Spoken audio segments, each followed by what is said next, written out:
Good afternoon, everyone. Welcome. I see a lot of people in the queue.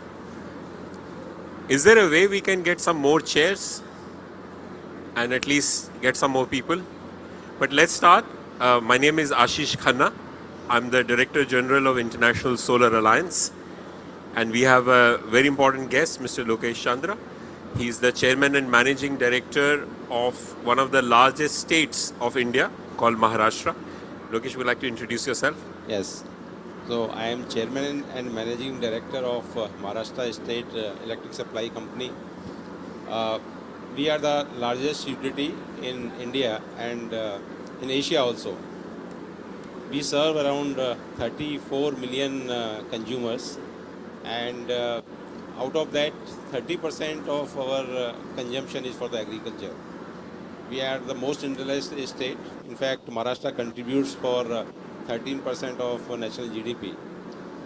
Our consumption at the moment is 1,85,000 million units, and in next 5 years, as Maharashtra is aspiring to be a $1 trillion economy, so we have planned our energy growth at 6.5% annually, and we will be having the consumption by 2030 around 2,80,000 million units, which will be more than many of the countries, to name few, UK, Spain, Italy, Australia, Turkey. So you can realize the energy requirement of our state. At the same time, we are having the largest energy transition plan being implemented in Maharashtra. And our peak demand, which is at 30 gigawatt at the moment, will be 45 gigawatt in next 5 years. And capacity addition, which we are having in next 5 years, is around 45 gigawatt, out of which 38 gigawatt is from the renewables. And predominantly it is solar, wind and storage, pump storage as well as battery storage.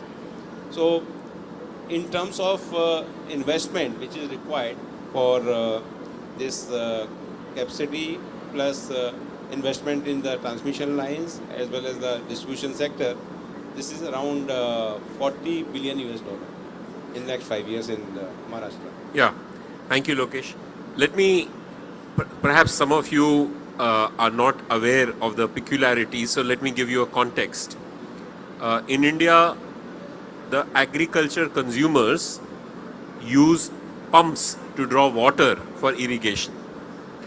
And in some states like Maharashtra, almost 30% of all energy consumption is used by farmers to draw power. Now, because it has not been a very inclusive society in terms of agriculture not growing, often that power is almost free. And that cost a huge subsidy to the government to serve those consumers. One of the great things that I'm going to request Lokesh to talk about is that how you can actually give consumers who are farmers a better quality power by solarizing the entire supply of what was being given traditionally by grid. Now, why this is very important, let me share 2-3 minutes globally, and then we will see how example of Maharashtra can be replicated everywhere. If you look at Africa, as some of you are here, only 4% of arable land is irrigated,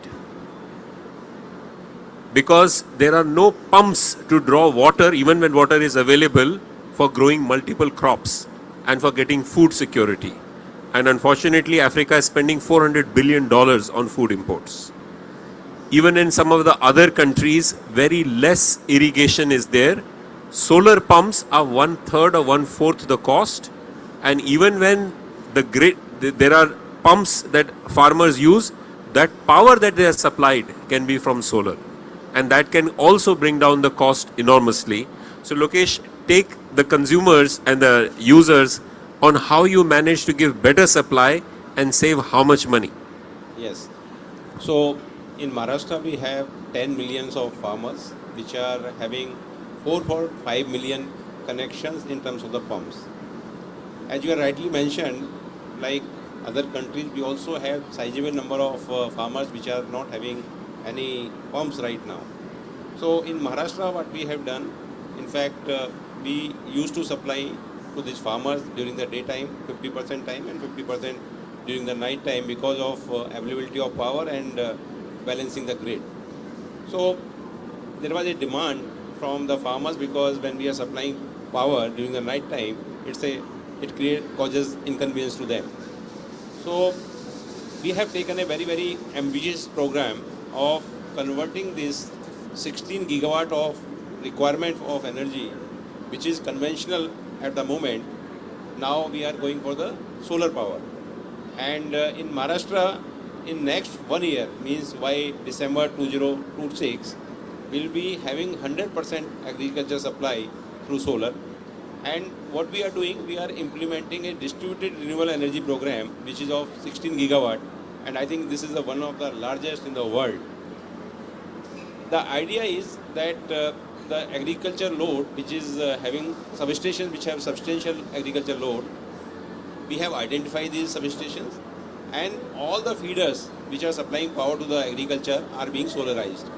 Now, in this distributed renewable energy program, we are having smaller solar parks for the capacity of ranging from 2 to 3 megawatt to 25 megawatt, and these solar parks are supplying directly to the agriculture through the downstream of the 11 kV substation.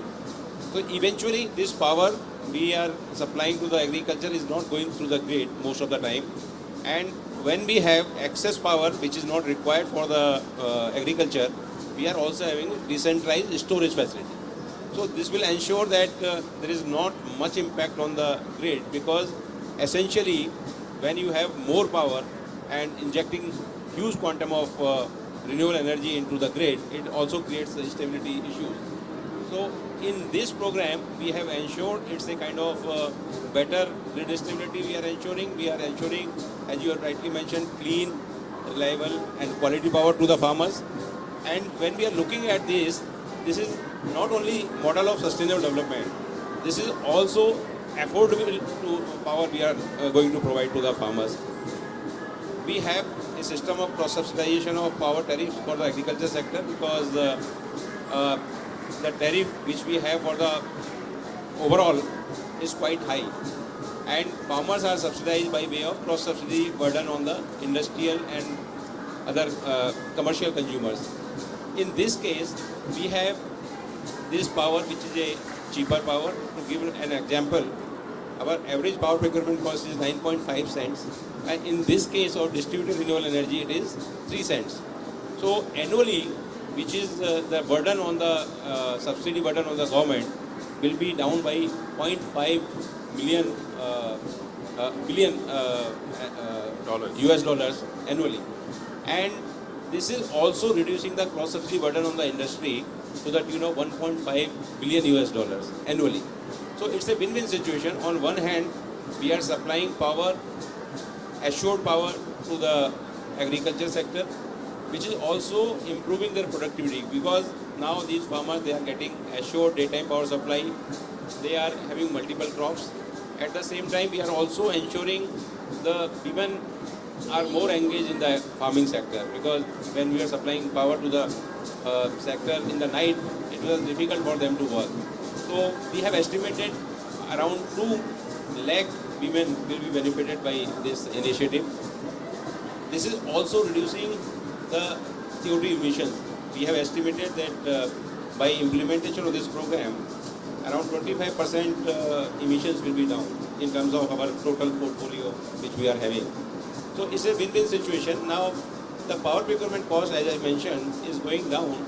So next 5 years we have estimated the total saving in the power procurement will be to the tune of 8 billion US dollars. And first time in the history of our DISCOM, we have reduced the tariffs because of this. Annually, we have a growth of electric rates by 10% CAGR. Now it is going to be minus 2%. So in the next 5 years, the tariffs are not going to increase, but on the contrary, it is going to decrease. So it is beneficial to the industrial sector also, because industry will become more and more competitive because the rates are going down. And at the same time, Our another area which we are working on the EV sector, where more and more vehicles we are having the electrical vehicles, we are putting the charging stations, and at the same time, these charging stations, along with the coupled with the rooftop solar which we are having, is also going to provide clean and cheaper power to the Correct. residential consumer. So this distributed renewable energy program which we are implementing is a kind of model program which when we identify our country, and actually this is showcasing the vision of our honorable Prime Minister Narendra Modi ji, who has given us a target that we have to have net zero by 2070 and 50% of installed capacity from renewables by 2030. In tune with that, we have designed this program, and we are happy that out of the 16 gigawatt, we have already commissioned 3 gigawatt of the capacity, which is benefiting almost 7 lakh farmers at the moment. Another program which we have also, along with this program, we are having the off-grid solar pumps. Now in India, what we are doing, instead of conventional pumps, we are providing the off-grid solar pumps. We have installed so far 1.2 million pumps.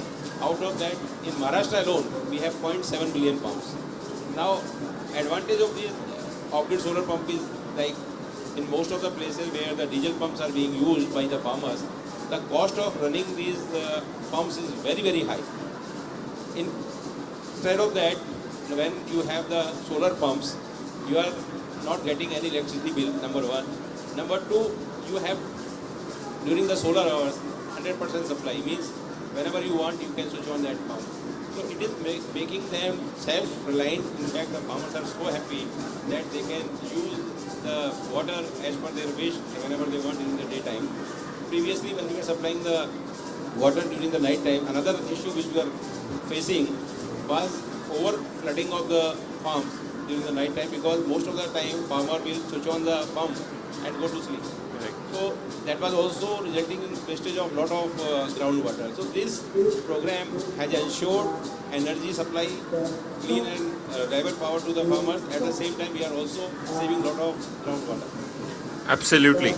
So I don't know, let me summarize some of the key points.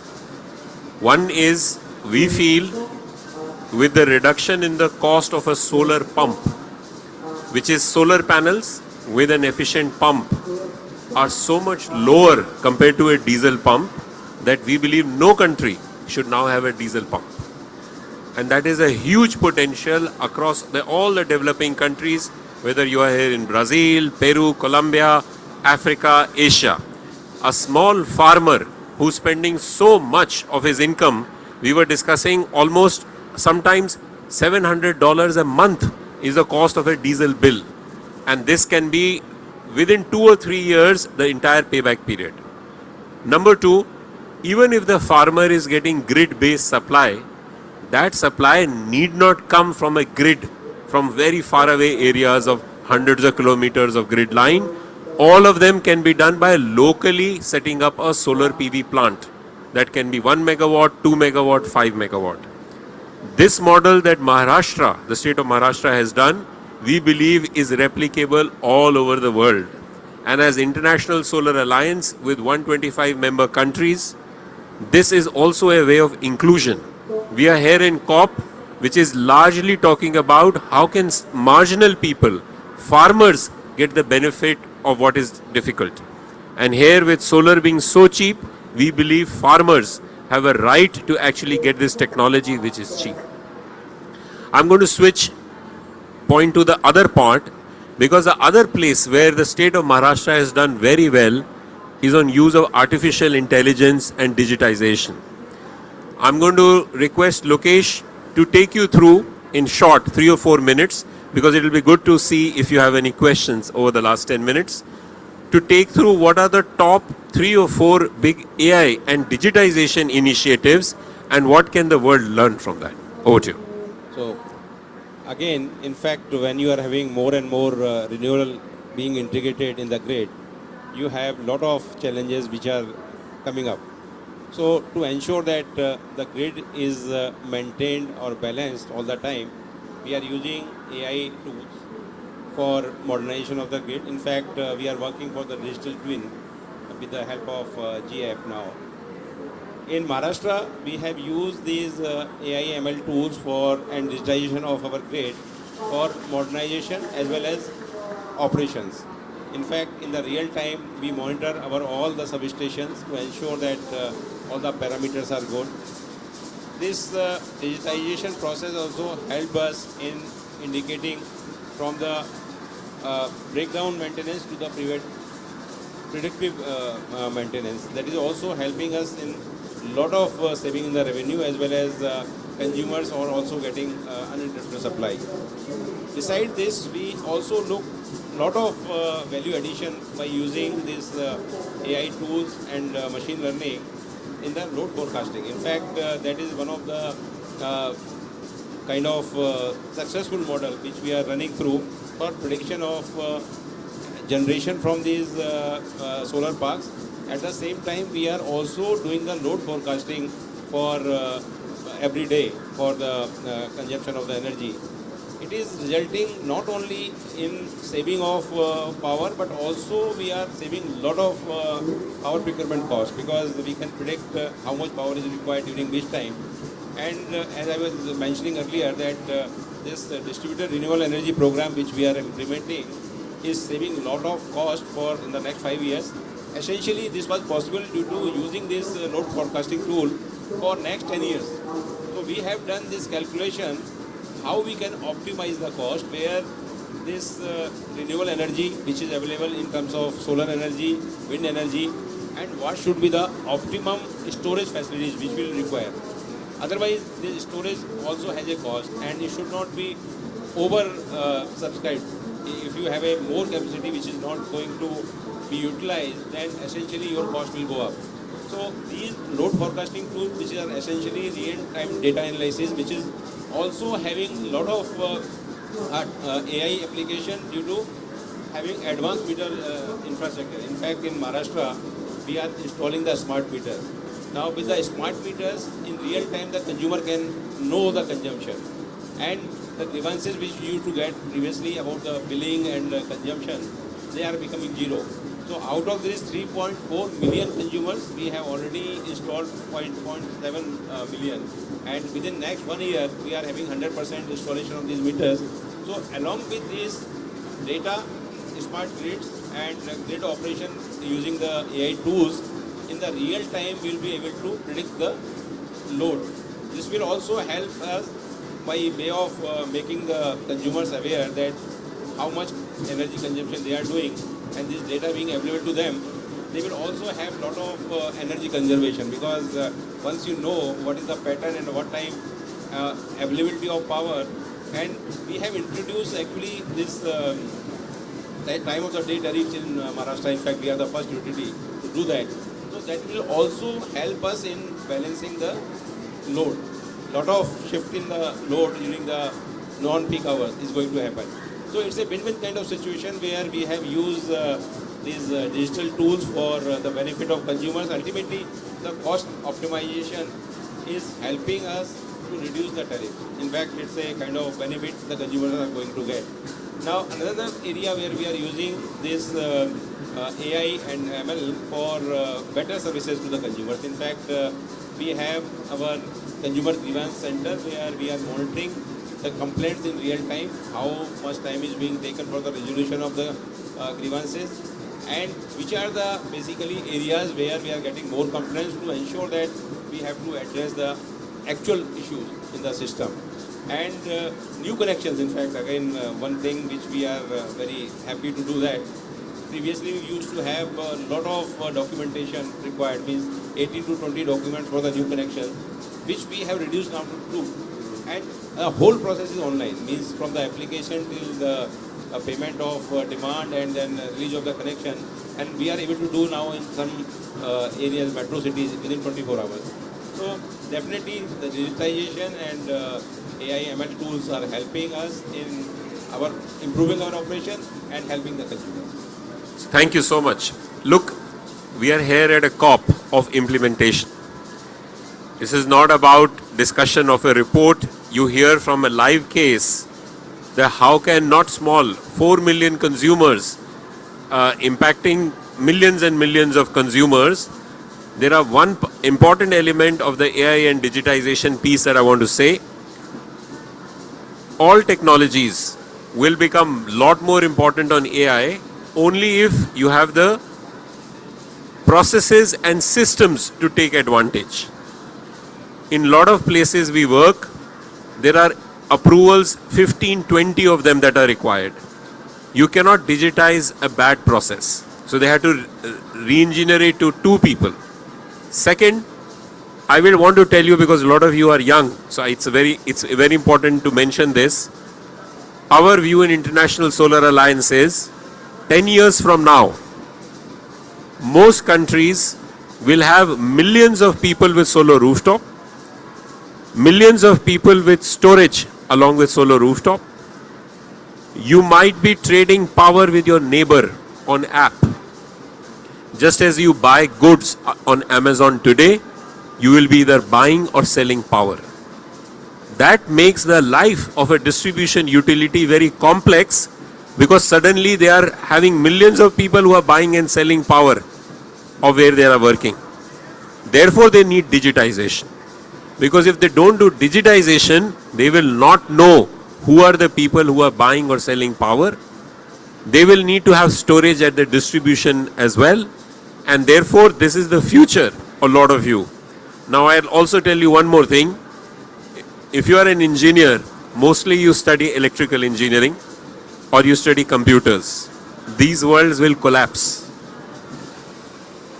Time to come, you will need an AI energy engineer. Person who understands how energy flows are going and a person who can manage the AI algorithms to actually see what it really means.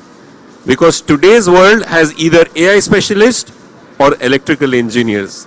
Tomorrow's world will need an integration of both. So a lot of young people, why don't we open it for some of the questions? You can ask a CEO of one of the largest multi-billion-dollar utility, or you can ask me or what any questions. Anybody has a question? Yes, please. I'll give you a mic.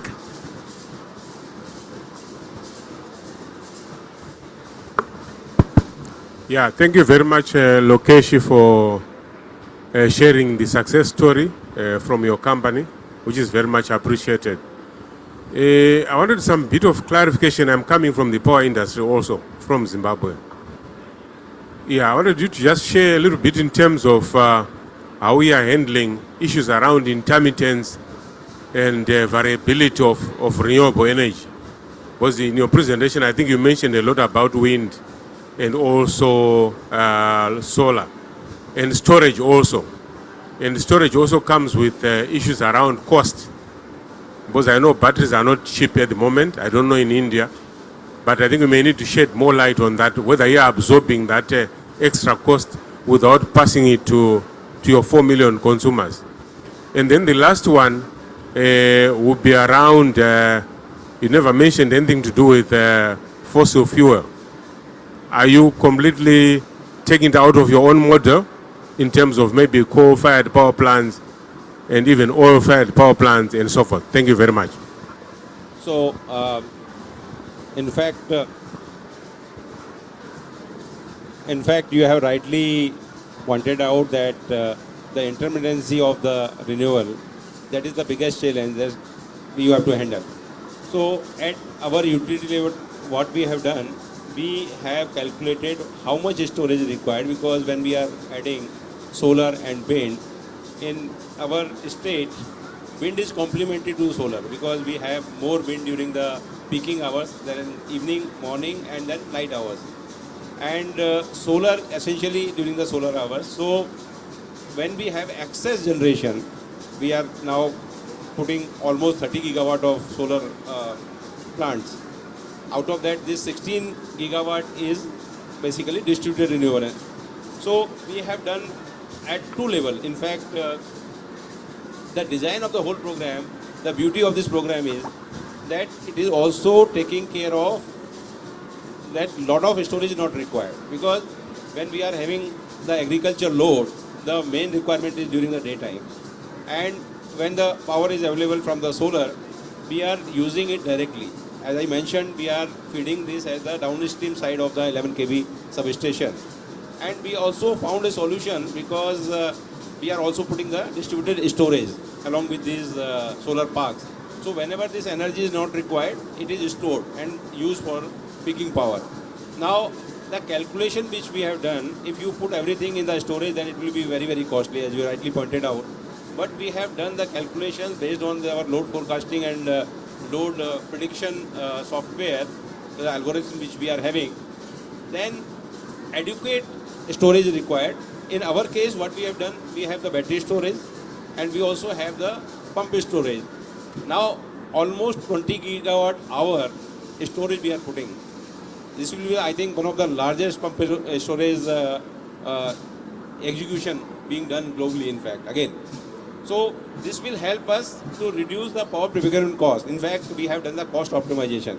So, cost of storage is not going to increase the overall cost because ultimately the cheaper power, which is the solar power, we can use for the peaking requirement. And this being less than our average power procurement cost at the moment, that's how this reduction in the tariff is possible. Second thing is regarding I think he was also asking whether you have any oil-based. You don't have oil-based, but you have coal. we have coal based. So essentially, right now, maximum use is from the thermal power plants, coal based power plants. In energy terms, which we have right now, 13% of the renewable energy we are using, and next 5 years we are going to be 52% in energy terms. So more and more coal based energy will not be required. In fact, we will be using these for the base load cases, and we are also going to reduce their technical minimum. Right now we have 55 to 60% technical minimum which we are running. We are going to reduce it to 40% and then 25%. So eventually the thermal energy will be less and less consumed. And as I mentioned that this distributed energy program for the agriculture which we are implementing is going to reduce 25% of the emissions alone. In terms of the total energy transition plan which we are implementing, we are going to save 22 million tons of CO2 annually. Actually. Correct. So this is a program which the agricultural feeder solarization or distributed energy program, which is a kind of win-win situation where agriculture load is taken care and you are not requiring a lot of storage also. One thing to remember is that if you do a lot of distributed renewable energy, the variable intermittency issue is less and you don't need huge transmission investments. But the second part is, even because they have a huge amount of large solar parks also, definitely a lot of transmission planning and resource adequacy will be important as well. Any other question? Yes, we have lots. We'll ask the two young ladies. Why don't we combine the questions? Thank you. It has been mentioned that in Africa, only 4% of the land is irrigated. So as we are at the COP30, many African countries are represented by the delegations. Do you have any strategies to get connected with the countries to help irrigate the lands using the solar energy? Yeah.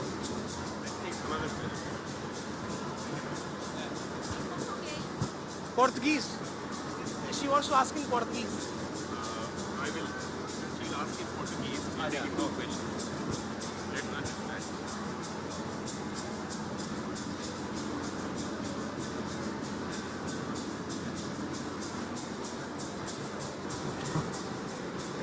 Boa tarde, meu nome é Ingrid, eu sou engenheira eletricista e trabalho na...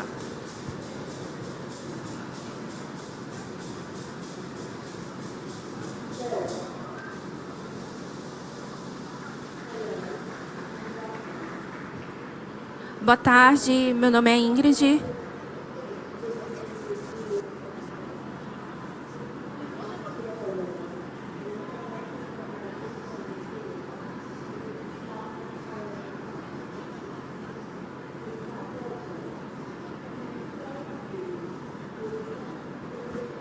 Boa tarde, meu nome é Ingrid, eu sou engenheira eletricista. Trabalho com energia solar já tem uns 3, 4 anos. E aqui em Belém a gente tem um cenário muito favorável para a energia solar por causa da linha do Equador. Porém, a gente tem uma dificuldade, a gente tem enfrentado uma dificuldade no setor que é a taxação vinda de grandes distribuidoras de energia. Então, isso tem dificultado talvez o cenário e até desestimulado a gente a continuar nesse ramo, a gente como engenheiro eletricista. E eu queria saber do Akish, como diretor-geral da Aliança de Energia Solar, se existem algum incentivo da aliança para poder esse tipo de energia no Brasil seja mais valorizada, até porque a gente tem profissionais e a gente tem um cenário muito bom para a energia solar, mas eu percebo que a gente tem um desincentivo fiscal muito grande em cima da área. Então, é muito difícil, talvez, continuar nesse ramo da engenharia elétrica, da energia solar. A gente tem, talvez, capacidade, a gente tem geografia para isso, mas a gente tem grandes concessionárias de energia taxando os clientes que estão, e é uma taxação progressiva, que está aumentando ao longo dos anos. Então, é bastante desestimulante para a gente que está na área.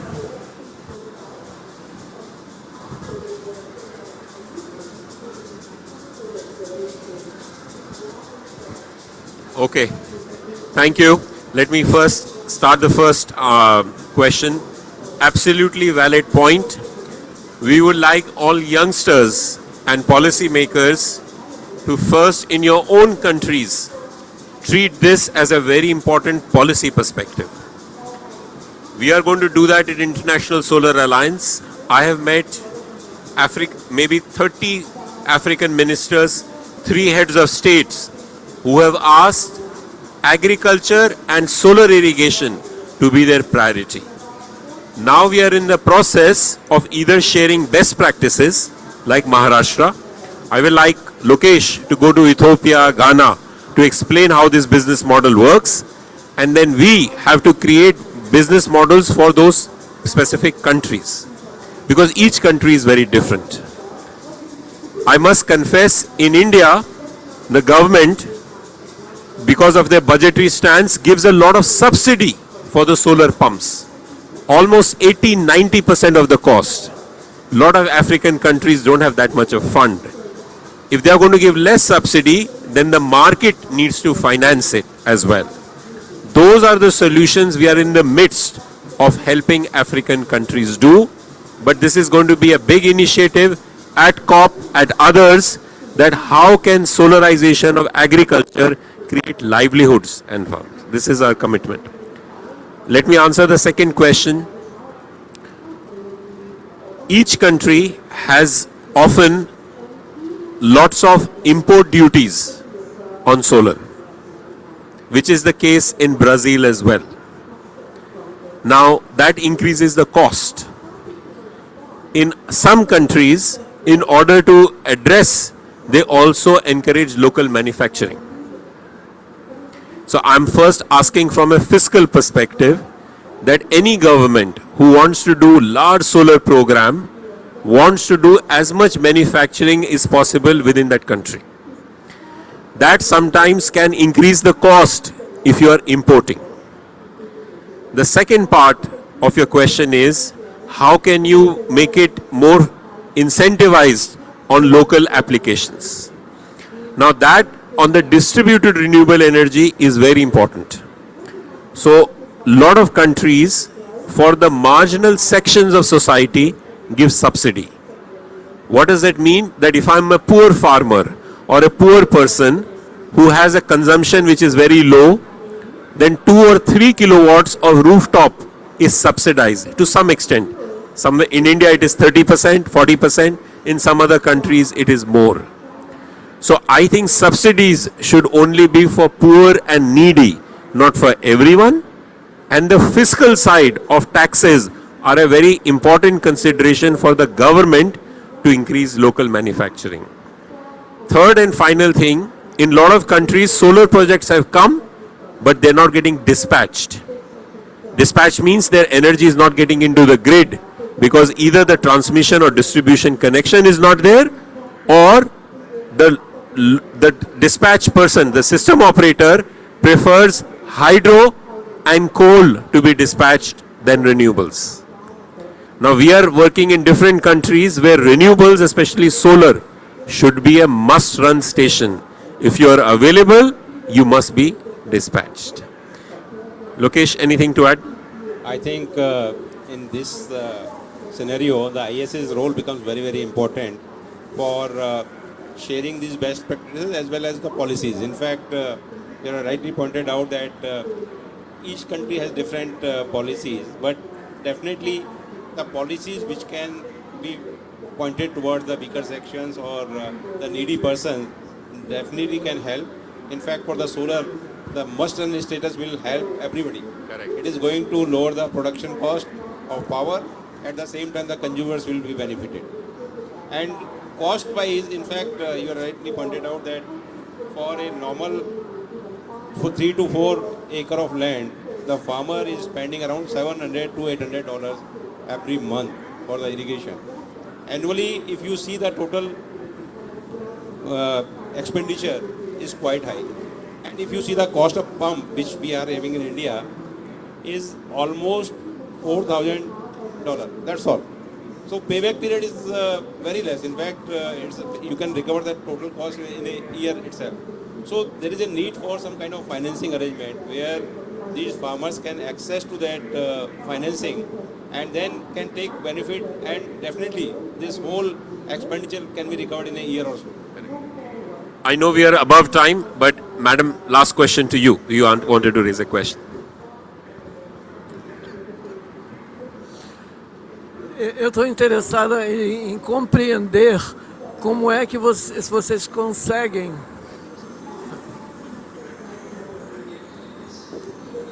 Eu sou jornalista da revista Plural e revista Ambiental. Eu gostaria me interessei muito em saber como é que vocês conseguem realizar essa redução gradual do custo, ao mesmo tempo que vocês aumentam o volume de energia que vocês estão gerando com o sistema solar.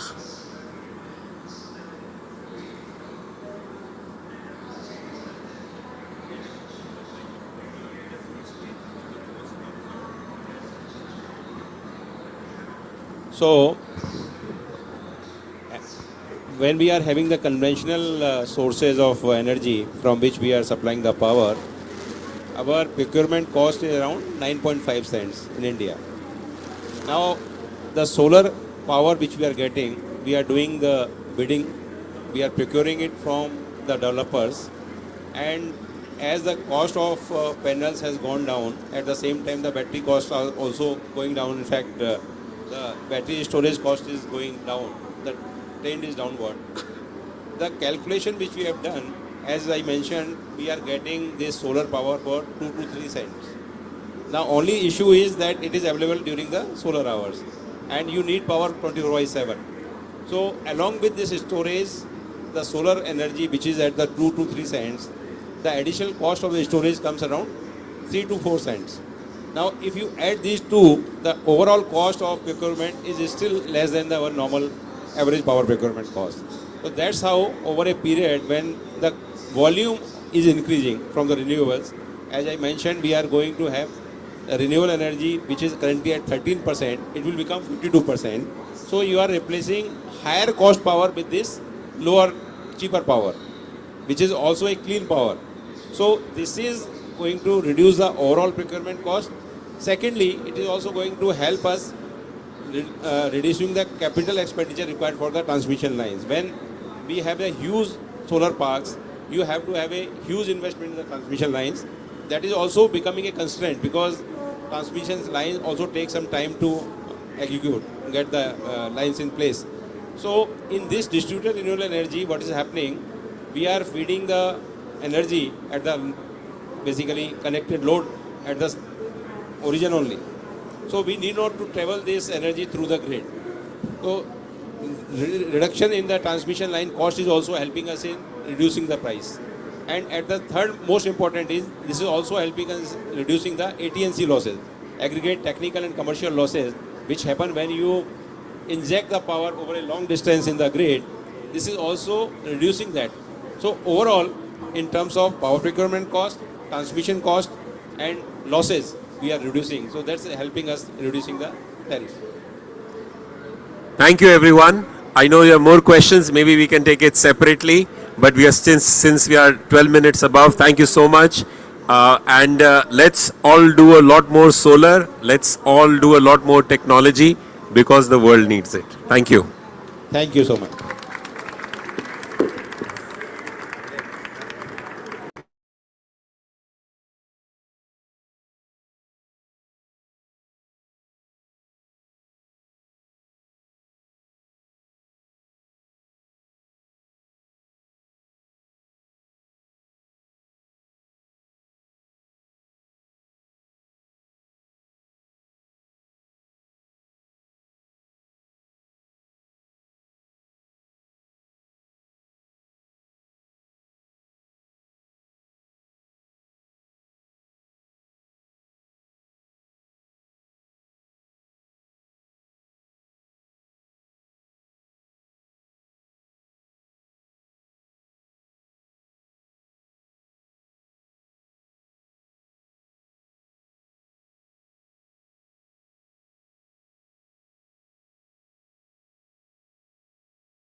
Good afternoon, everybody, and welcome to the third session of the day here today at the ISA Solar Hub. This is a unique session that we have designed only for an action-oriented platform that ISA has initiated for the small island development stage. This COP30 at the heart of the Amazon was positioned as the COP of implementation and the COP of truth. The SIDS group has always been spoken about from a vulnerability point of view and the kind of existential threat they face because of climate change. There has been less and less action that we have seen. We at the International Solar Alliance, an intergovernmental treaty-based organization with 125 member countries, have 37 SIDS countries as members. And when we were going through, our portfolio of options that we could offer, we thought solar makes absolute sense for the small island states. I have a short presentation that I will take you through, which is actually at the back of the speakers. The small island states are completely reliant on diesel for their electricity needs, making it a massive fiscal burden because of diesel import costs. Solar has a huge role to play, of course, because of the cost of electricity, also the reduction that you have in import bills, but also solar is just more than a mitigation option for the small island states. It's also adaptation, a livelihood, a natural ecosystem option as well.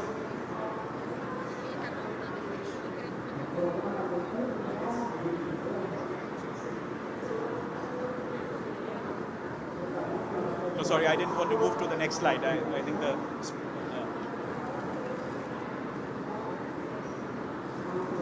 I'm just pausing for the translation to work fine.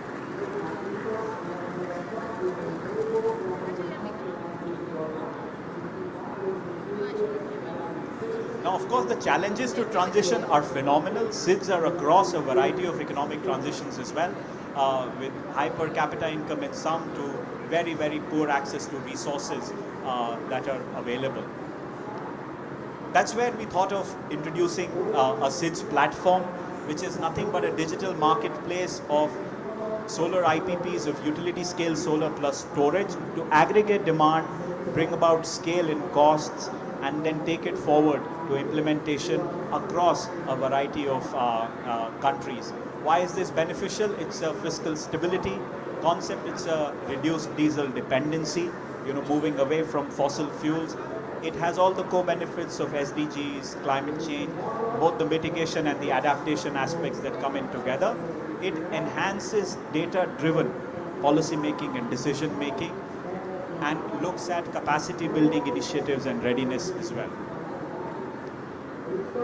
To position it for success, we have based it on the successful example of how the World Bank executed their solar project called Aspire, and I'm in the country of Maldives. I'm really delighted that Ali from Maldives has joined us here to take us through his experience as well. But in the 10 years that Maldives was actually engaged, the World Bank was engaged with Maldives, the cost in 2012, which was US dollar 21 cents, fell to around 9.82 cents over 10 years. While it took a long time, we thought this was a good practice to base our experience on, because the replication should take considerably shorter amount of time. What the Maldives example also showed us was that while the world looks at installing PV, then planning storage, and then planning the transmission network, actually it should have been the other way around.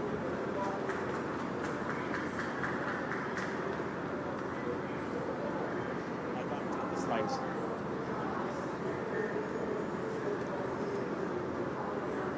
The SIDS platform will be operationalized through a customized procurement pipeline that we are working with on countries, an IT platform for aggregation, of course aligned to domestic context and customized in country realities and built on global best practices.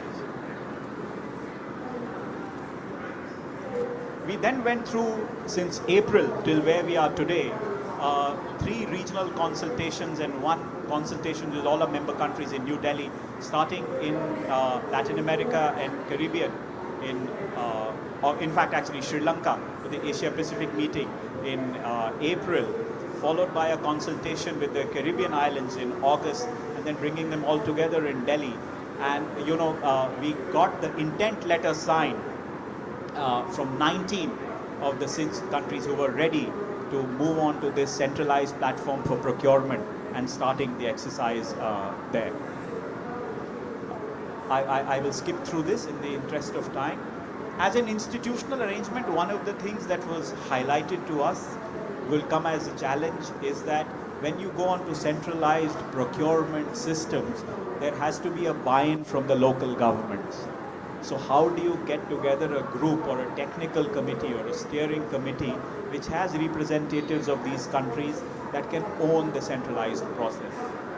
Number 2 was the access to a panel of experts. These could be procurement experts, policy experts, solar technology experts. Floating solar could make sense somewhere vis-a-vis rooftop solar, or tourist homes could make some sense somewhere else. Based on this, we designed this institutional arrangement, something that had worked in a West Africa World Bank project, around having a coordinated technical committee to oversee the standardized procurement procedures, and making available a panel of experts at our own costs, so that countries could lead on those on those experience, and then designing procurement lots, which could be either geographical or technological. Of course, out of our 37 member countries, only 17 are ready for procurement. At ISA, our intent is to leave no one behind. So we will have the other set of countries and work with them on readiness activities, so that we enable them to be ready for procurement in the next year or 2. Our milestones is that we have already started to reach out to the countries to prepare a detailed list of project pipeline. Then we have the MOU by the first or middle of next year, followed by tender documents in the 3rd quarter of next year, with announcement of the procurement by next year COP. Hopefully, if Australia is hosting it, the small islands agenda will become top of the line.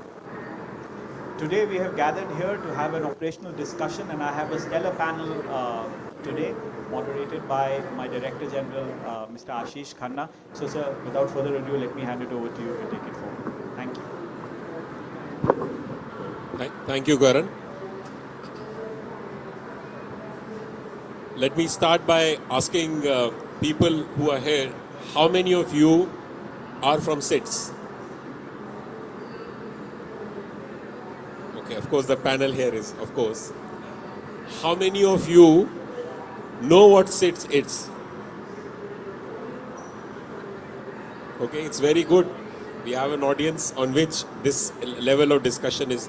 So SIDS are small island developing states you can see from Pacific, there are a lot of islands like Fiji, Kiribati, Papua New Guinea, which are islands. Then there are a lot of reefs that we have.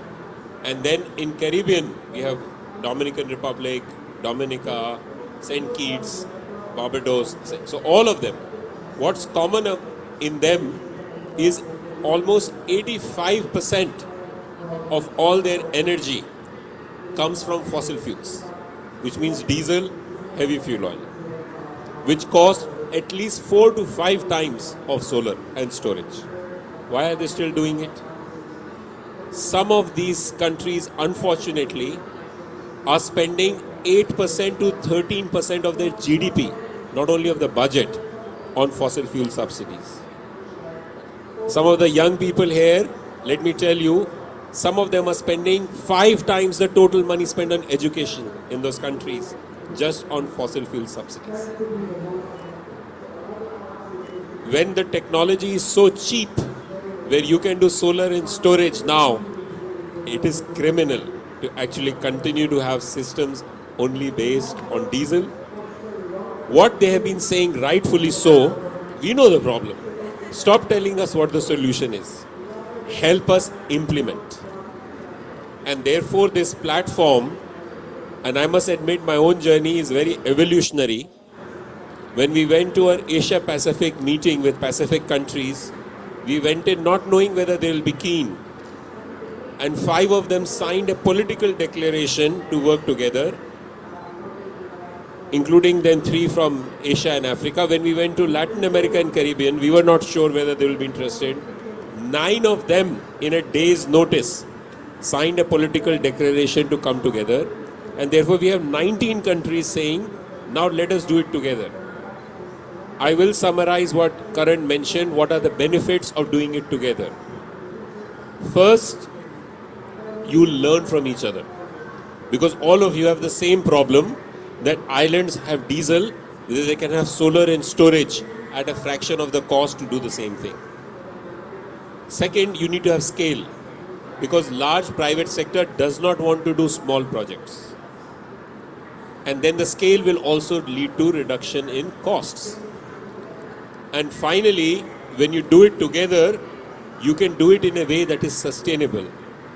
Sustainable from hurricanes, from other kinds of disasters, but also sustainable from a long-term solution of this not falling flat. And we have a panel today where the countries will tell themselves of how they see this solution and what we can do in actually making it work. We will also have Commonwealth, Secretariat and Coalition of Disaster Resilience and Infrastructure, which is looking at primarily on how to get resilience on these projects talk about. I'm going to start with Maldives. Welcome, Mr. Sharif.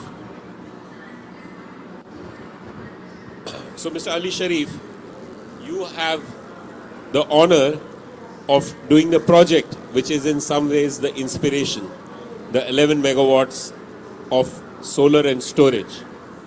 Now, based on having done that project, what do you feel needs to happen to scale it up, and what kind of aggregated product procurement and financing is really required for SIDS to get to this platform?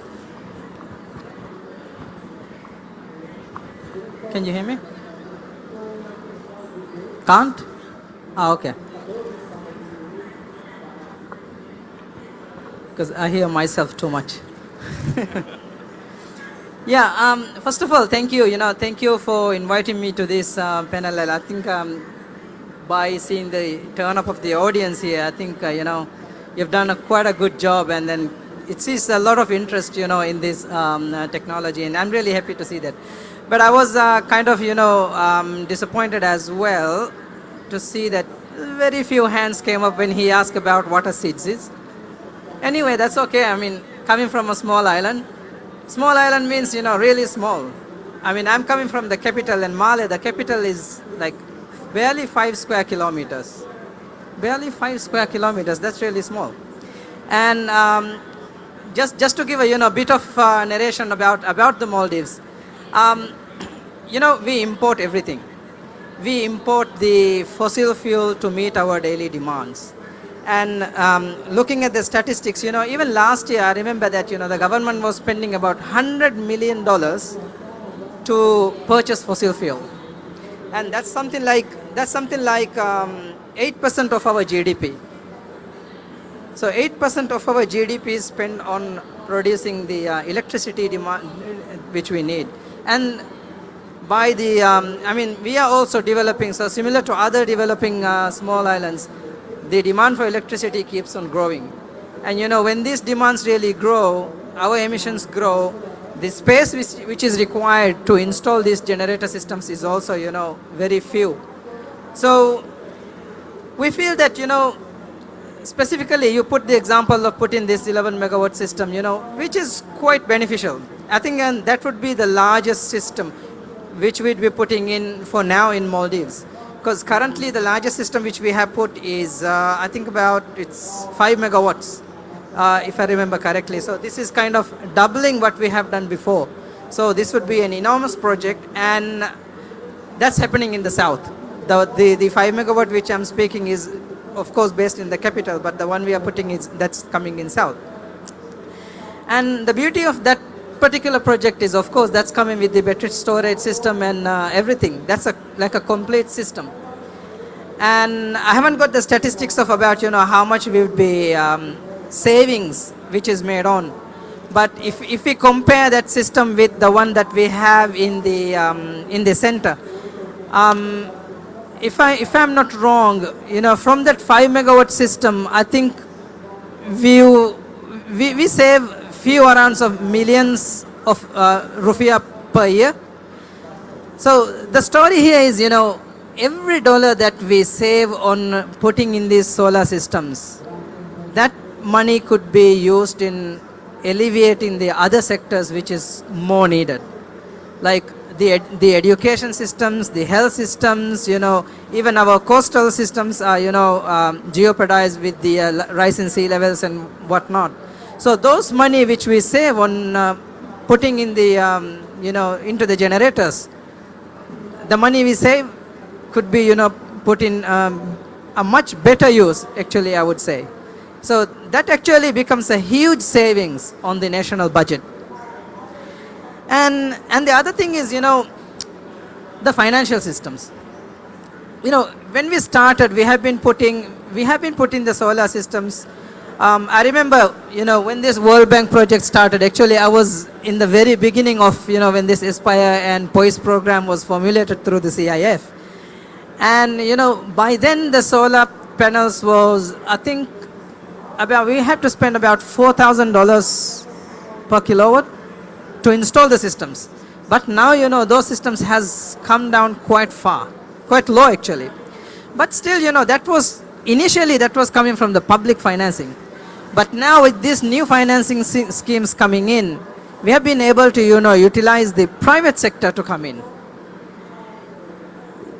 For the private sector, our resorts, consume quite a lot of, because I'm talking about the world-class resorts, and they consume quite a lot of our diesel fuel which we purchase.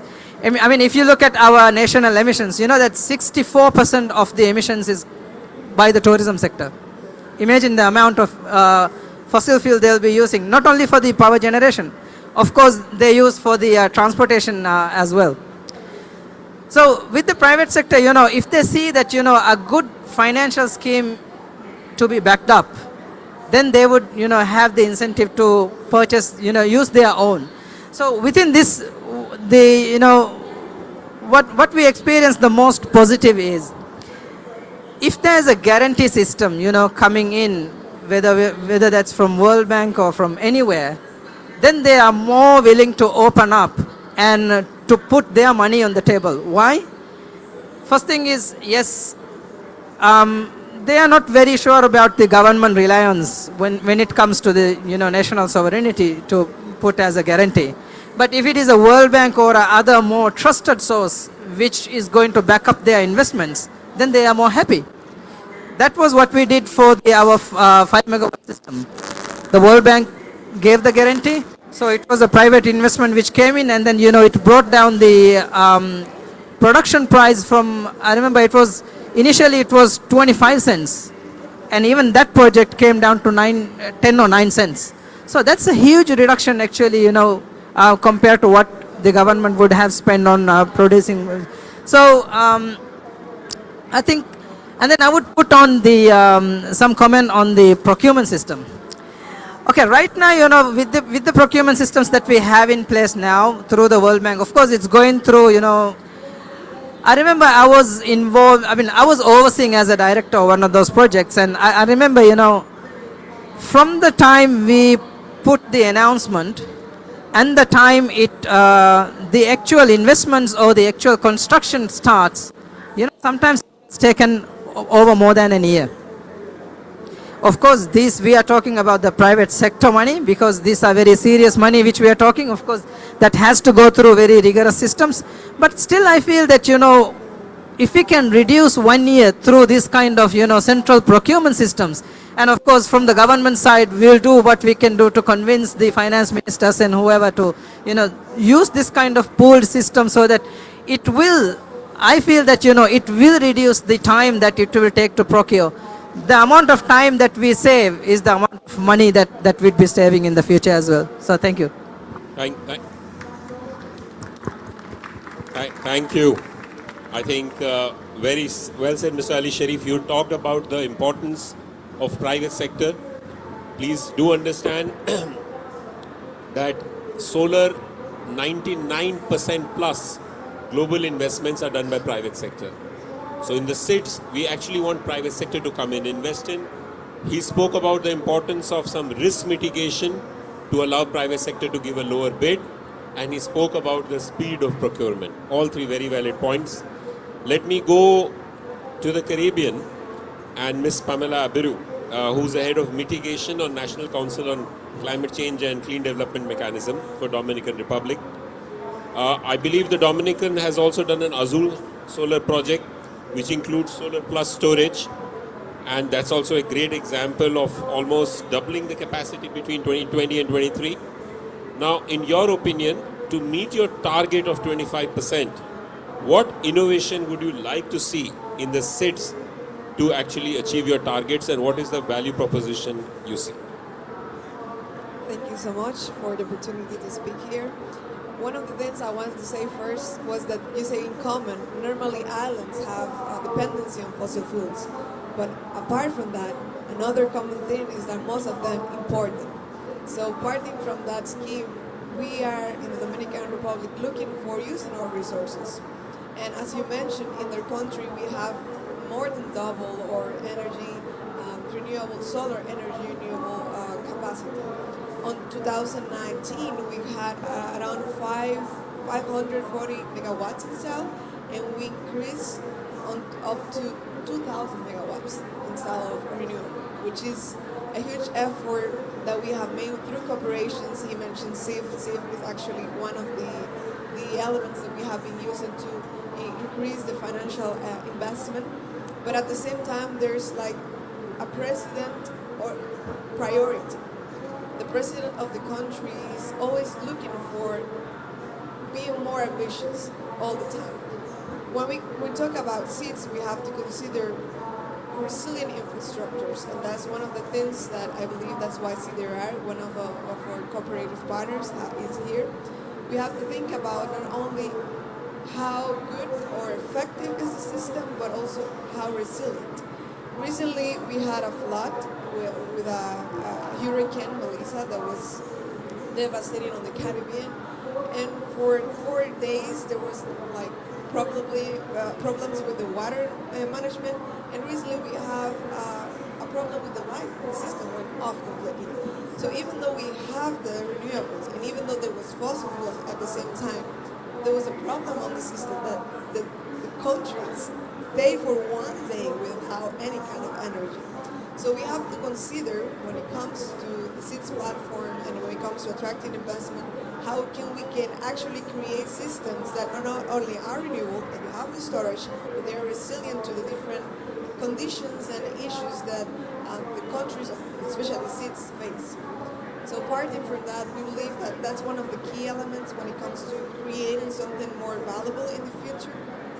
At the same time, we think about diversifying the matrix. So you have solar, you can also have eolic, you can have water, and that's one of the approaches that the country has been taking so far. We're also thinking about rural communities. Sometimes through education, I think one of the points that you mentioned in the first aspect was sensitizing educational aspects is a way of ensuring that the community is part of the decision making.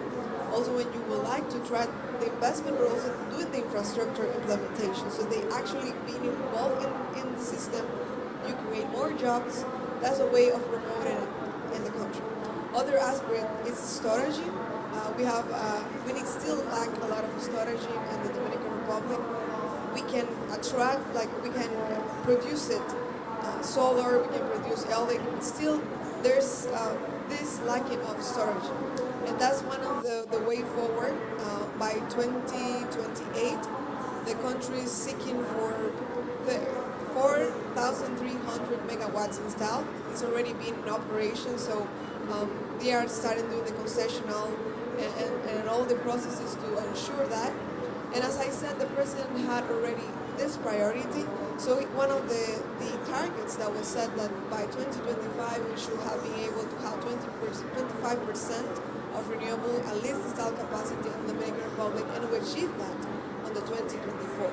Now we're looking for 30% by 2030, and we continue increasing and raising the bar because we believe there's always an approach that is moving into renewables. And that's a way actually of using your own resources. So that's one of the things that we are very rich on. Solar, for example. Solar is on the tropical islands, is one of the main resources that you have available.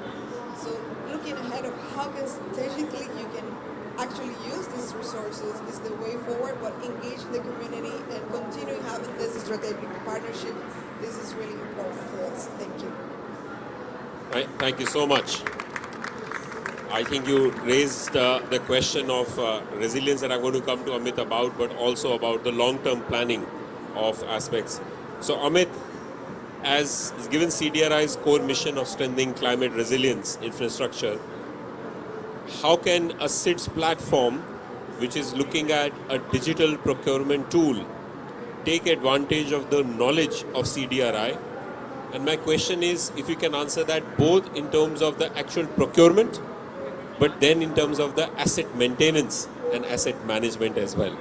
How can CDRI own knowledge be helpful, and how can CDRI be part of the SIDS platform? Thank you so much, Ashish. And I think, first of all, I need to congratulate you because the topic that you're taking forward is incredibly important for a few reasons, and allow me to explain those. If you see what happened 2 weeks back when Hurricane Melissa passed through 3-4 islands, the cost of damage has been incredibly high. So, for example, in Jamaica, the infrastructure losses add up to about $20 billion of damage. Now, Jamaica's GDP, that's 30% of Jamaica's GDP that's lost in one storm. Let me give you one more example. I see a lot of youth here on their phones. In 2011, Hurricane Maria destroyed power in Puerto Rico. There was no power for close to 1 year. So can you imagine your lives without a phone for 1 year? Right? SIDS are facing challenges that are getting worse for a lot of reasons. We're sitting in COP.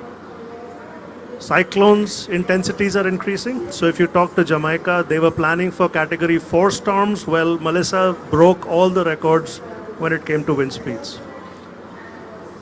Now, we launched a report yesterday that highlights that if countries can recover soon, the economic cost is reduced. So typically right now, when a disaster happened in Dominica, it takes 15, 20 years for the country to come back. Now, if you reduce 15, 20 years to 10 years, you reduce the impact on your economy, the losses on your economy by half. And if you can fast track that to 4 years, which is what Japan does, your impact on the economy is even less. So recovery, speed of recovery is incredibly important, and that's where procurement becomes very, very critical. If a hurricane passes through Dominican Republic tomorrow and damages the power infrastructure, where are they going to find resources? And where are they going to find resources quickly? So that speed of reconstruction. So if you can figure out ways of saying, in situations when there is a hurricane that passes through the Caribbean, very quickly you can mobilize expertise. So you're already talking about experts, resources, your supplies. What does it take for your solar system to be resilient?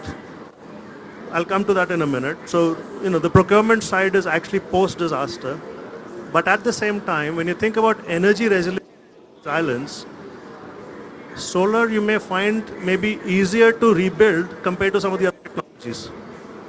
So if you can focus on that as well, then you're giving the island nations an ability to say, we will be hit by hurricanes. There's nothing, today in the world, you're not going to stop hurricanes. But in that context, how do you make sure that your infrastructure, if it gets damaged, is recovered quickly?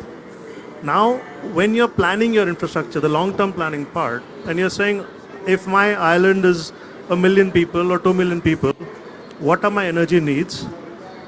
Currently, where are they coming from, diesel, etc.? In the next 20 years, where is that shift happening? And when that shift is happening, how do I make sure that through procurement platforms like yours, the cost of that change is not massive? Otherwise, no. How do you make sure that the people are trained to fix things? How do you make sure that the extra, today we plan infrastructure for wind speeds that were from 10, 15 years ago. When you now install in buildings, how do you make sure that you've actually accommodated for the future changes that are coming because wind speeds are going up? So all of these factors become the aggregator, and CDR has, we're very happy to do this. We've got models that we've developed for risk mapping. We've helped Dominican Republic come up with a whole risk map atlas for the country. If you factor that in your long-term planning for energy resilience, then we're making the states more resilient to future shocks. Thank you, Amit. I will say there are so many things you said.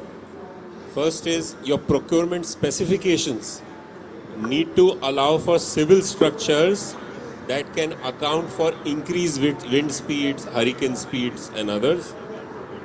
And the second is the agility on doing a quick procurement for disaster relief as well.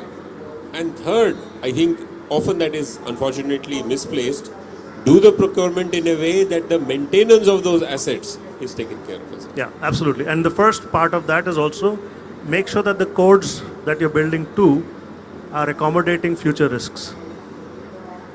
Great. Let me come to Mauritius, Mr. Grandcourt. We are working with Mauritius because it's also a country partnership strategy. And Mauritius also has a huge solar plan. I was there recently and it was wonderful to see you have both commercial, industrial consumers, floating solar. How do you see the SIDS platform helping Mauritius, and what would you like to see in terms of SIDS process but also the outcomes? And what is the value Mauritius sees in being part of the SIDS platform? And one more question, since we are in COP, you are very happy to say, what would you like COP to think about arrangements like SIDS platform? Yes, thank you. Hello everyone. First of all, I would like to thank you for the invitation and also congratulate you for this initiative. Yes, I'm from Mauritius. Okay, as you know, as all SIDS, we do have challenges. Okay, And I think it's all about modeling. You know, we need a model which will work in all the seats. Okay, I think I won't repeat what you have just mentioned, but one thing which is very, very important is, first of all, having a long-term political commitment. This is very important for all the seats, and also a stable stakeholder collaboration. We need to collaborate with stakeholders because, like the World Bank, the AFD, and any other international or local agencies who are really willing to help. And also, we need a cost-effective and a replicable solution. This is very important so that we can also replicate in all the seats. And also, there should be, to answer to your question, a financing mechanism. We need a financing mechanism so that every country in the seats can tap from this agency or bank or etc., so that we can better reach the finance and have solutions. And what we need, you know, in all the seats, we are quite willing to go for this transition. We are quite willing, and what we need is facilities. We need the facilities. We need, if I answer to your question regarding at the end of the COP, what we need in the seats is get access to finance. It's maybe at times when we look at the seats, they say it's all about scaling, you know, as our friend from Maldives, he says, he lives in a country of, or the capital is 5 kilometers square. Yeah. You can't imagine how difficult and how we have to be resilient to be in such, to live on an island of 5 kilometers square. This is, maybe you won't understand when you have put the question, those who know what's the seat. So living in an island, you will agree with me, we have many challenges, okay? And I will also add, maybe we have to consider to cancel debt for seats suffering from extreme climate change impacts.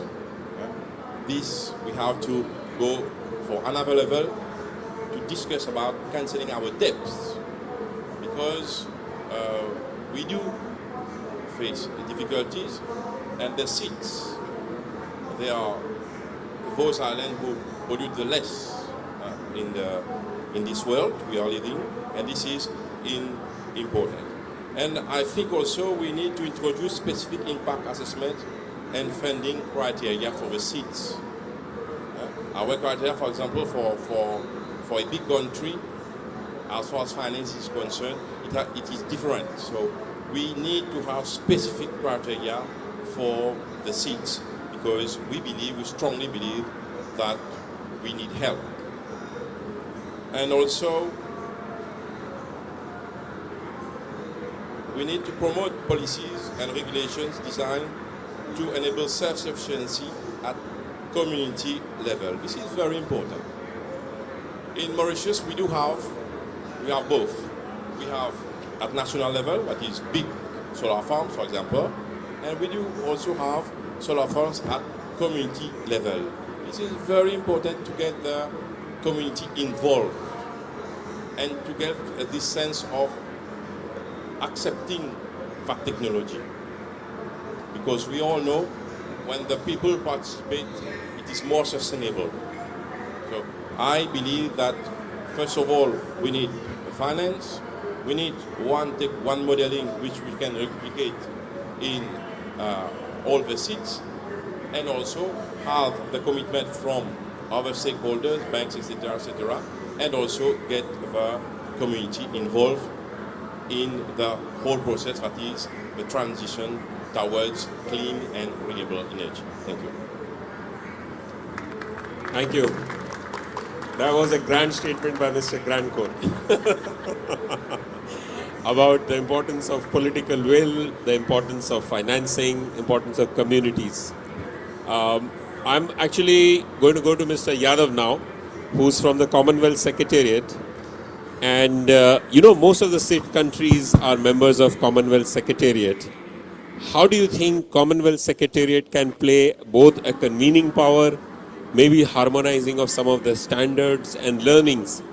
How do you see, how can SIDS, because SIDS have been asking implementation support, not talk, finance and implementation support.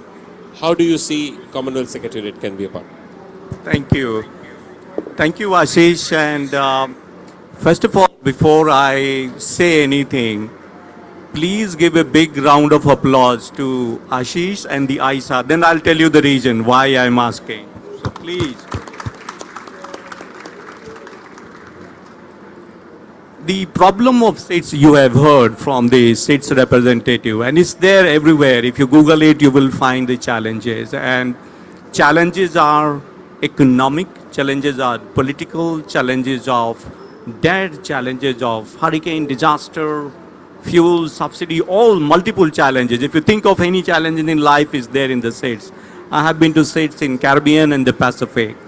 And what Ashish and his team has done is phenomenal. For the first time, using the instruments, using the platform, SIDS can think of beyond energy security, what I call is energy sovereignty, that you being energy sovereign. You might have heard about people talking about AI sovereign, but here is energy sovereign, which goes much beyond anything which is being talked about, because you can decide. You can decide collectively because you don't have individual power. So he is giving that collective power to the SIDS. 15 seats, 20 seats, 25 seats can come on a platform and decides to procure that powerful thing which they have been looking for. And the other very indirect effect which he is doing, I've been on the World Bank board and I know that what are the complaints of the member countries, getting the projects in 27 months, now 28 months. By simple collective procurement, he is able to solve many of the challenges which the multilateral development banks are facing. He's able to cut down their cycle time because the procurement takes a lot of time. And hopefully the MDBs will use his procurement system to fund the other projects. So these are the very transformative work. Personally, I see being in the World Bank board, being in the Commonwealth, being in all other multilateral institutions. It's transformative. It's not simple, but the people, you have to understand that how and what kind of impact is going to be there. We have always talked about aggregating the investment class, that you come and adopt a regional approach and make the investment in the states. That's one class of theory which has been there. The innovation here is aggregating the expenditure part, because that's an expenditure. So that is the first reverse innovation, that you are aggregating the demand and then you are bringing the market forces and able to disrupt the pricing. Otherwise, it's so difficult. Nobody has tried to disrupt the prices. I mean, even if you look at the India, till India announced 175 gigawatt intention, and now even beyond that, till that point of time, solar was unaffordable. So what India witnessed 5-7 years back in the solar, he's exporting that innovation to the states, which is so powerful. Individually, as I said, the states lack that collective bargaining power. So he's bringing that political instrument to bargain. They can decide, they can negotiate with the energy supplier, with the other agency that, no, this is the pricing I'm looking for. So this is the big energy independence. This is big sovereign aspect I see on this initiative. And thank you very much to you and your team. Now, coming back to his direct question, he rightly pointed out that the Commonwealth is a 75-year-old institution delivering a lot of, integrated. We work on democratic resilience, we work on environmental resilience, and we work on economic resilience. So his work combines into both environmental resilience and economic resilience. We have our climate finance advisors in the Caribbean, we have in the Pacific, we have in the Africa. And what those advisors does, they bridge the gap. Even if there is a finance capital, there are no projects in the states because there is no capacity to develop those projects. So we bridge this particular gap by developing the projects, which can be funded by multilateral institution, can be funded by the private sector and the various instruments. So it's still, even in this process, I do see that the Climate Finance Advisors Network, which we have around the Commonwealth family and also beyond that, will be able to collaborate in a big way and get that project cycle ready. So that's where I see. And plus we have a lot of political convening power, like all these leaders. We have a ministerial meeting, we have the Leaders Summit, which is coming in the island state in Antigua in November 2026. So that's the highest level political leadership of the states and others come together. So I do hope that these are the instruments which will be collaborating. We are the institutional partner of ISA. We have been working very closely, but we want to take it to the next level. And on the top of it, in the states you might have seen the Prime Minister of Barbados talking about new financial architecture. But let me tell you that how this work, if you combine Ashish, if you combine Amit, CDRI, ISA, and then you combine the project power of the Climate Finance Access Hub I have talked about, that it answers many of the questions of the leaders that the Bretton Woods or the old institutions have failed and they want a new instrument. So if you combine the collective bargaining, you bring the collective bargaining power, you bring the collective procurement, you bring the guarantees, which is the Africa Solar Finance Facility is talking about. If you bring what Amit has talked about, the resilience infrastructure, and if you bring what Commonwealth is doing in bringing the readiness of the projects, if you combine these 3-4 instruments, you have a new architecture which doesn't rely on the donors, which doesn't rely on many of the things which delays the implementation. So here is a very action-oriented agenda, and I'm so happy that in COP30, when we are talking about the action everywhere, this is a perfect action, right? So congratulations once again to you, and congratulations to all the states who have signed up for this very powerful tool. And I can assure you that we'll be a very willing partner. We'll walk with you with mature step and see that we can bring this power to the states, giving the power to them in their hands so that they can decide what is good for them, not others decide what is good for them. So that independence, I think, is a great step, and I'm sure that all the states country will enjoy and look forward to many more such innovative steps from. So thank you very much for this. Thank you, Mr. Yadav. As you will all agree, I need to get him to my board. Yeah, he's such a great votary. Thank you. You also talked about the importance of SIDS is serving an action agenda, and you would all be very pleased to know that among very few things the COP presidency decided to put in the action forum, SIDS platform is one of them, for which there's a session tomorrow with 12 ministers exactly talking about how this is all about action, which is the COP presidency, and of course the transformative potential. I will like to open it up, but I want to ask one quick 1-minute summary from all 4 of you. Unfortunately or fortunately, there are far too many announcements and platforms that fizzle out. And it is our collective responsibility to see SIDS platform is not one of them, but can actually deliver results. And that will require collective accountability. We are conveners, but we cannot do it alone. If we were to decide what is success in 1 year and then what success in 3 years from this SIDS platform, what would you think it would be? I'm going to start on this side. What would success look like in 1 year and 3 years? And then we'll open. Well, so first, I will say that we need to have all the partners involved. So having the key partners involved in each nation in the platform aligned. I know we're one of the signatory members from the government, but we need other partners like private sector as well. So having this stakeholders already engaged. Then the second stage is an action plan. So which, I think Mauricio was mentioning, which criteria is needed so that the projects can be more financial. So for example, we have regional projects with the CDRI, and they become more robust when we engage with other countries such as Cuba and Haiti. So maybe having this criteria, how can we actually set these projects that we can attract the right investment at the right time? It will be a really good, successful in the 3 years. So we might, to achieve our NDC targets, we might achieve also resilience, what we're looking at, and also at the same time assuring that the economy of the country is increasing. Yeah.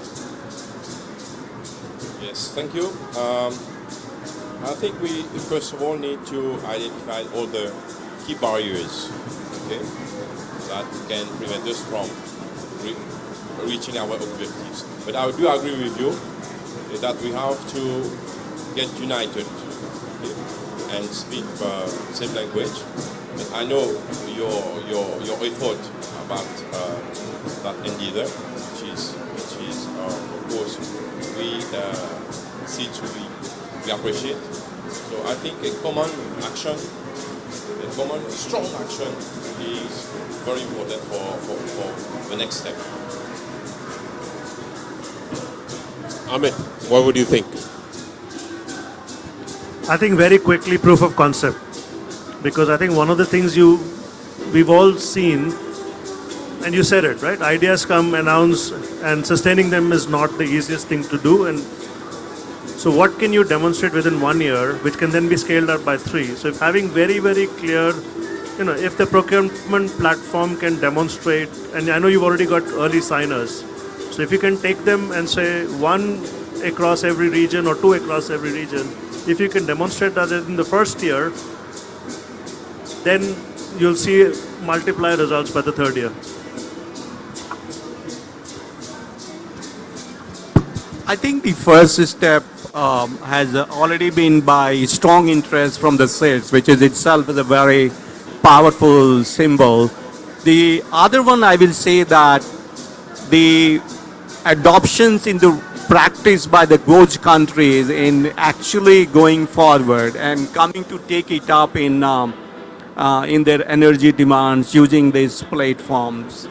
And thirdly, I will say that should reflect in terms of their energy bills, right, which I talked about, because it's ultimately, as I mentioned, pitched in about energy sovereignty. So it should be reflected that their petrol, diesel imports have gone down.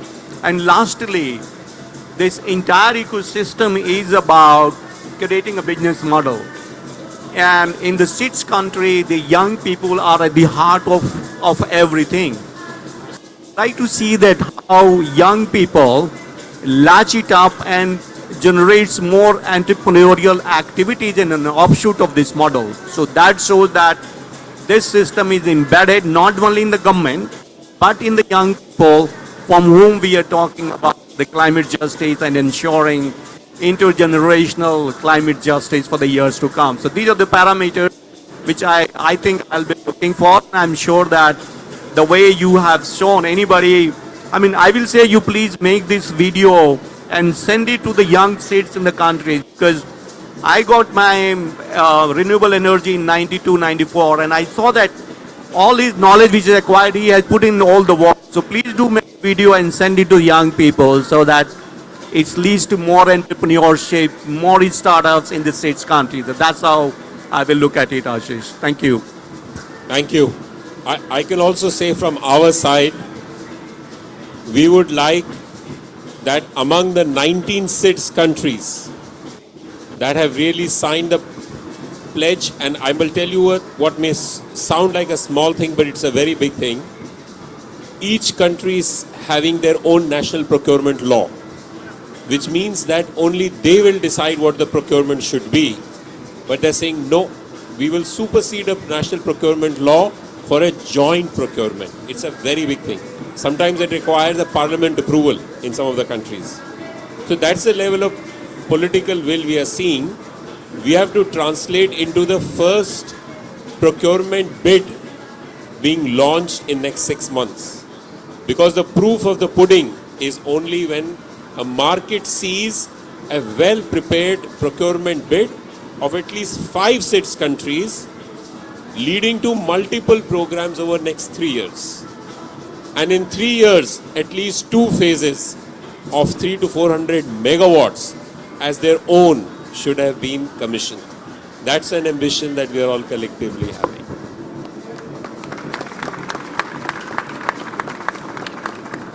So we have about 10 minutes. We can take 2-3 questions. Any questions?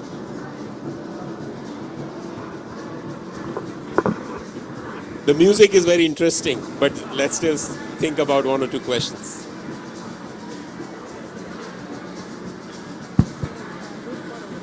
We will. Any questions? One last call.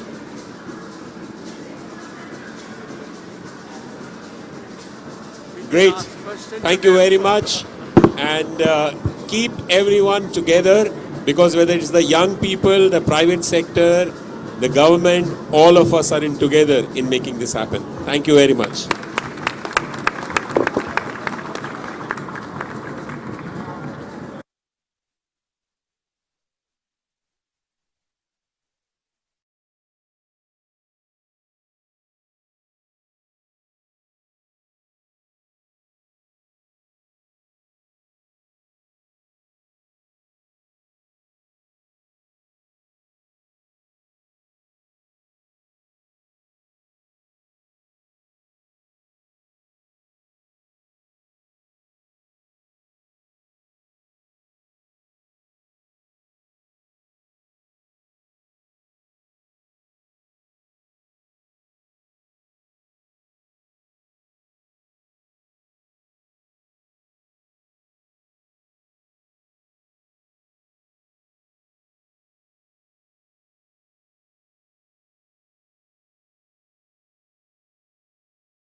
too noisy. Remind me, Mr. Rajan. Mr. Rajan. Rajan, and then Mr. Khanna is the one in the black. No, that is my director general. Oh, okay. He's a 7-foot gentleman. Okay, Mr. Chandra is the one in the black. Perfect.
Good evening, everyone, and welcome to this a rather closed-door, cozy consultation in an open pavilion.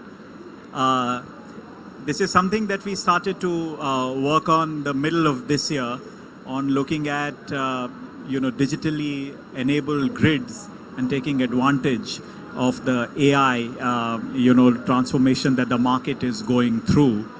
India is hosting the AI Summit next year, which is the second edition after France had done it early this year.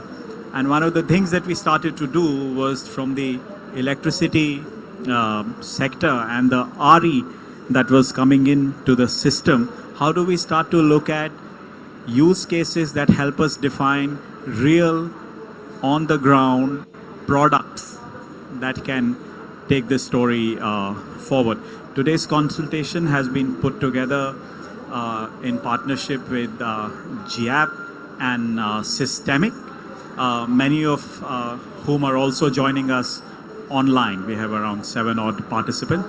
We have a interesting mix of 10 people from real use cases, the private sector, who've been doing this. I will not go into the details of all of this, but actually before I start, let's maybe start with a round of introduction, so at least know who's who in the room. Andrea, maybe you want to. It's on. Oh, hello everybody. My name is Andrea Barth. I work for Systemic, who has been working in partnership with ISA on this work. I work in our low energy department in Systemic and also have a focus on AI. Thank you very much. Munir Bowman from Aviva Industrial Software, part of the Schneider Electric Group. My role is Global Director. It's Sustainability Value, working with our customers to deliver sustainability value by enhancing the use of their data and eventually AI as well. Thank you. Good evening, everyone. My name is Abhishek. I'm heading a utility in Delhi, which is an urban utility, and I'm the CEO of the same. Thank you. Hello everybody, I am Lokesh Chandra. I am Chairman and Managing Director of Maharashtra State Power Distribution Company. This is the largest distribution utility in India and Asia. We are also implementing one of the largest energy transition plan globally. Hello everyone, Ashish Khanna, Director General International Solar Alliance. Welcome and thank you so much for joining. Hello everyone. First of all, thank you so much for this invitation and the International Solar Alliance and Systemic. I am Ignacio from the International Energy Agency. And today we will be talking about our last report. I am Ignacio from the International Energy Agency. So looking forward to see you in this conversation today. Thanks very much. My name is Mark Moutinho. I'm with the Industrial Transition Accelerator, where we focus on supporting projects in the heavy industry and long distance transport sectors. So a lot of energy intensive and electricity intensive industry as well. Hello everybody, my name is Julia. I'm also from Systemic. I work in Brazil in the São Paulo office along with Mark, also in the energy platform. Good afternoon, my name is Nidhi Sareen. I work with JR.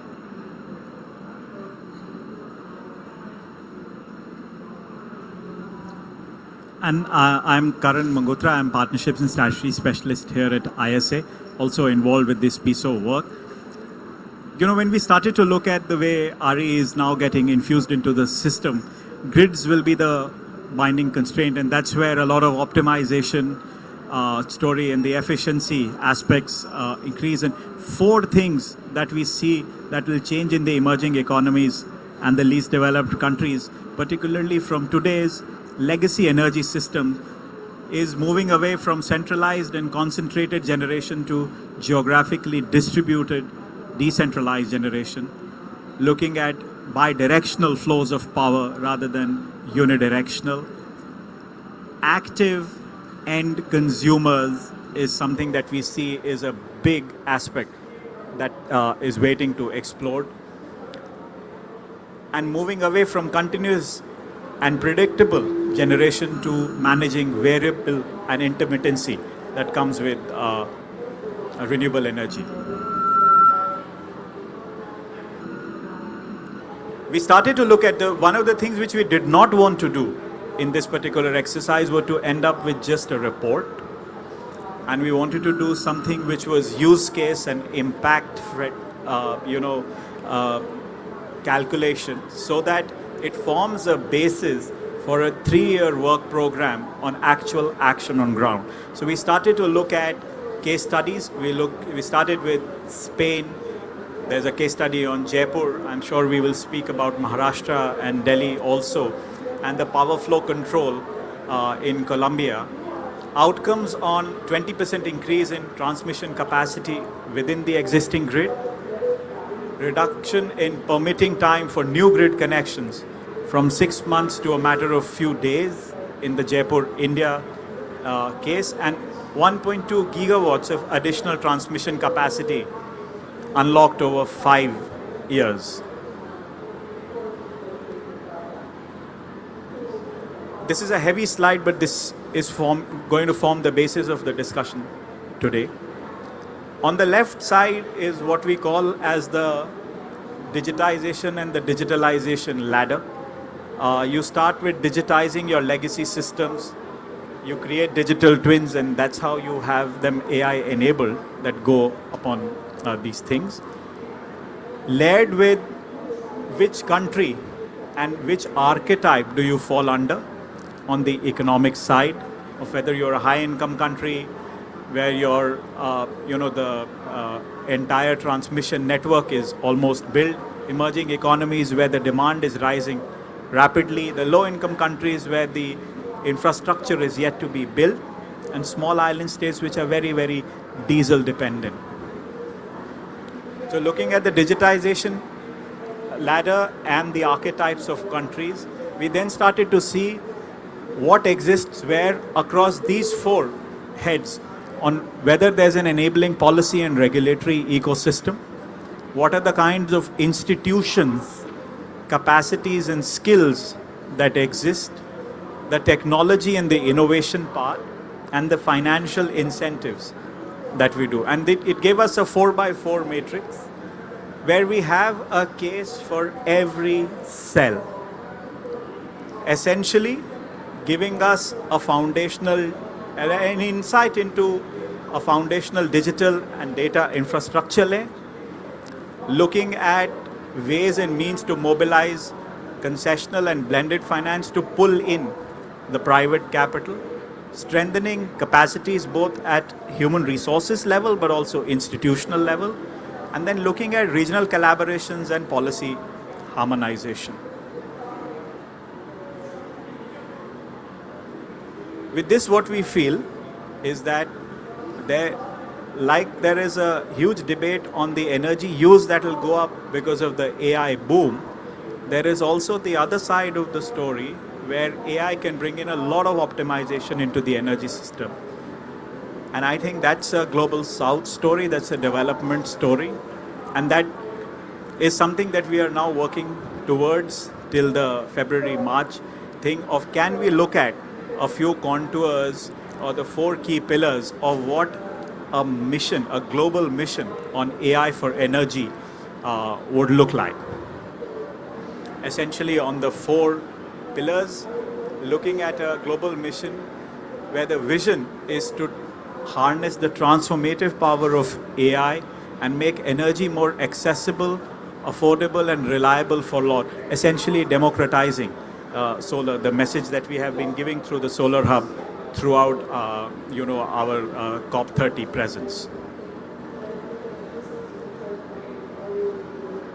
This is where our discussion is going to focus on, and I will hand it over to Andrea to take us through this. Andrea, is this the right slide to be on, or do you want me to move back to the...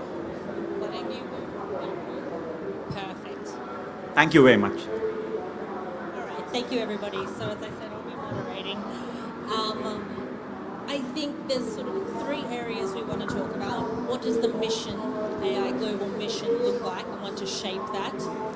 Thinking about the use cases for AI, and then finally the enablers and barriers that we might need to... Is this one better? Oh, that's much. Thank you. Okay, so I want to start our first discussion, and please do jump in. Let's not stand on ceremony too much. Let's have a really dynamic discussion about what a mission focused on AI-enabled power system looks like, particularly for our emerging and developing countries. So we have this slide here as a bit of a prompter, but I would really like to open that up for discussion. Mr. Khanna, for example, would you like to comment at all?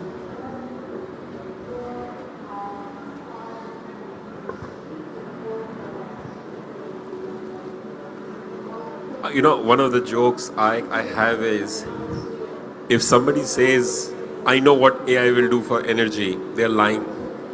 Because everybody is trying to figure out what are the different aspects on which AI can unleash productivity, efficiency. What is needed is what kind of a policy and regulatory framework would enable the experimentation and different use cases that are really needed. And I think what will be good to understand is that we have certain ideas in certain geographies, but we like to hear globally what is the thinking on what kind of a policy regulatory landscape really helps innovation on different kind of AI use cases. The second is, by the time we go on an AI summit, are there products that are ready for the wider set of countries?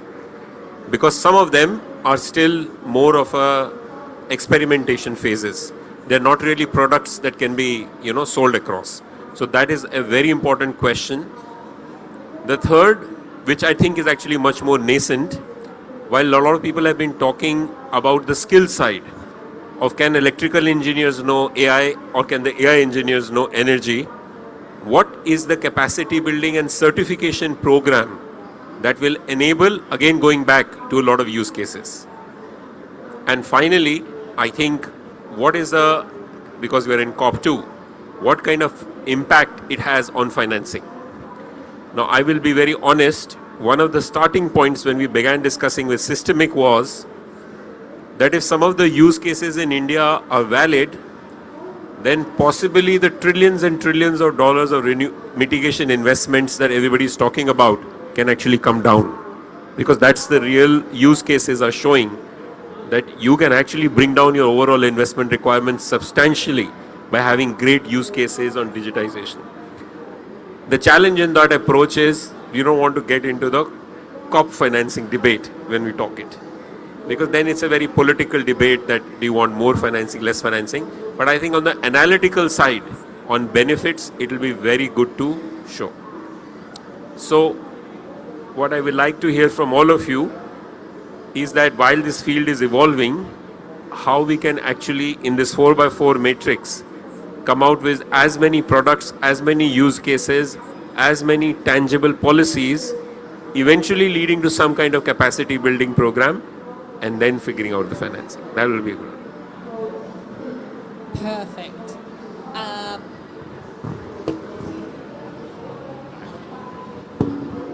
Were there any reactions? Would you like to come in? Thank you. I can talk about products, right? Because we're an industrial software company. And we work very closely with utilities, with National Grid, for example, in the UK and in the US. And the critical part is the data. It's right. We can talk about AI, we can have the AI ambition, but unless we have the right data, the right information, and the right information actually contextualized, the information contextualized and actually made available, sometimes to enable third parties to come in and do the AI work. So one example, we're working with an industrial cluster in Spain, where we're capturing data from a solar farm, from a water treatment company, from a refinery, from the port, from ArcelorMittal, from a steel company, capturing all this data and information, and then contextualizing it, enabling a third party to come in, build modules with AI capabilities to enable them with with their energy efficiency, two, with their energy trading, right? Creating an internal trading market. But if you don't have the right data, then AI is just an ambition, right? So we really need to focus on the processes, how we're capturing the information, and how we're creating that transparency that also creates the trust. Because if we don't trust our data, again, whatever regulation we have, whatever products we come up with, it's going to be a big challenge. Thank you. Mr. Chandra or Mr. Ranjan, would you like to come in? I think what you have mentioned is very, very essential. To start this whole journey, unless you have data, AI can't help you. In our experience, what we are seeing that when you are having more and more renewables, integration of renewable must depend upon use of the AI tools. I can see 3 or 4 areas where this will definitely require AI support. First is basically grid operation. When you are having so much informed power in the system, maybe solar or wind, grid operation will become a challenge. And these AI tools definitely, they will make grid self-predictive, self-optimizing, and grid balancing will be very, very important, which can be achieved by having systems in place, and we have to have these tools in place. Second most important area is the integration of the renewables in the system, which again will require a lot of data analysis, which is in form of load forecasting and prediction of the generation. Until unless we have the accurate data about the generation in real time or day ahead, at least in advance, so when you are doing the scheduling.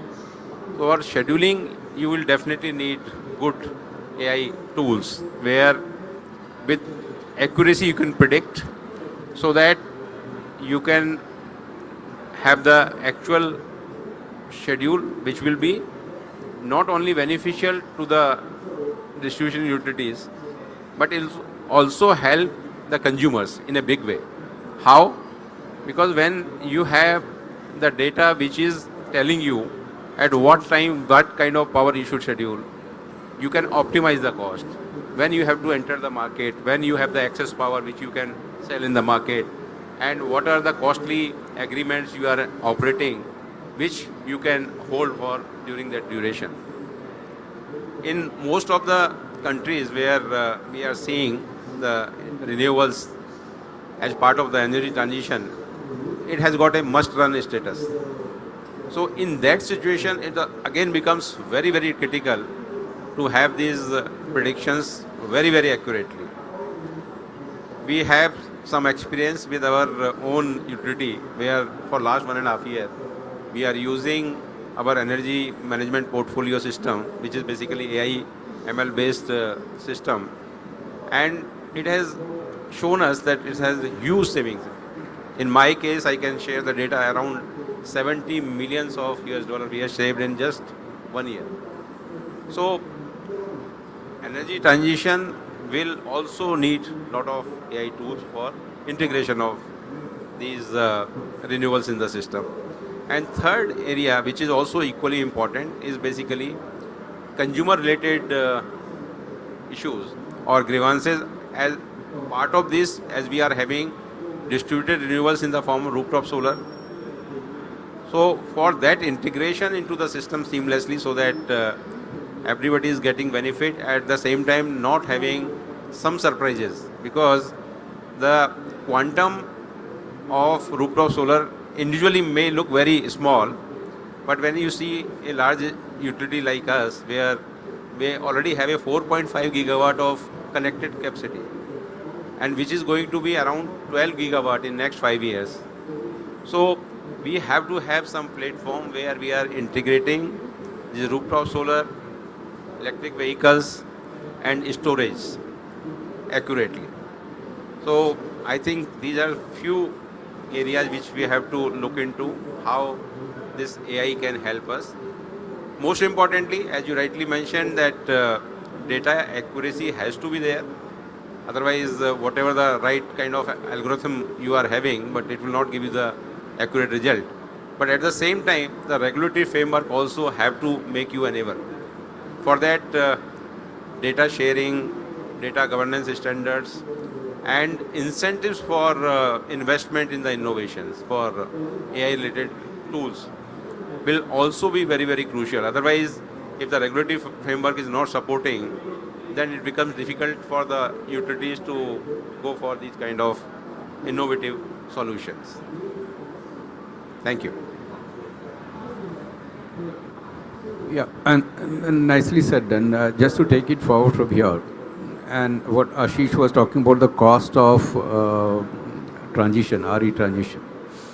See, the quantum of reserves required by a system operator for balancing the grid is now inversely proportional to the forecasting MAPE. So if the forecasting MAPE is high, that means more error and therefore more reserves and therefore more price. So AI-enabled tools are very much important to forecast the net demand. Now, net demand is the total demand minus the RE generation. So therefore you are forecasting both the demand as well as RE generation. And RE, mostly the problem is forecasting wind. So therefore, you need more AI-enabled weather models also. So wind forecasting not only requires for the day-ahead and intraday, you require real-time data, but for a long-term, maybe 5-year or 10-year, when you are making a capital investment decision, you also need AI-enabled weather models. And this has to be integrated for a day-ahead and intraday as well. So in India also, like the primary reserve, how much primary reserve has to be there? The question being asked is whether we should have spinning gas reserves working at a minimum technical level, which is very, very costly, or we using AI tools, explore how much flexibility is there bottoms up from the lower voltage level up to other voltage level. And therefore you avoid running those gas-based assets on 24/7 basis. So there is a huge amount of savings in this regard. In our case in Delhi, what we do is we improved our demand forecasting from error reduced. In fact, from 15% to now 2%. And that resulted in a lot of saving because our power purchase is 25% of power purchase is from the power markets. And the prices are very, very fluctuating. Second is we also deployed in my previous role the AI-enabled model for price forecasting as well, the market price forecasting, which is again a part of our complete resource adequacy, where the market becomes plays a very important role. Third is when you talk about customer side of the utility business, where theft analytics and propensity of consumers not to pay, how do you unlock that particular knowledge? So there AI has a very important role. Last but not the least, it's not a very small statement because today we are adding lot of transmission assets to evacuate RE at a utility scale. Now imagine if we do a study where we say that okay, the demand curve can be altered through flexibility at base, through energy efficiency to demand flexibility, demand response, and distributed RE. The need for putting up those transmission assets may not be, because right now the transmission assets are not very fully utilized. They are hardly 20-25% utilized for the 80% time of the year, which is not the correct way of putting the capital to use. So therefore there is a need for us to investigate how AI can unlock flexibility in the grid from the bottoms up, and that is going to say how much savings. A back of the envelope calculation says in Delhi from now till 2030, if you are able to plan within the Delhi embedded flexible resources including demand flexibility and storage, about 14,000 crores of Indian rupee can be saved, and this is being validated. And imagine this is done for other states in the country like Maharashtra or Gujarat and all. Rajasthan savings will be more and more humongous. So there is a case to investigate this, and this is where AI can help lower the cost of our integration. Great, thank you. I don't know if it works if we have any online participants, if they're able to speak.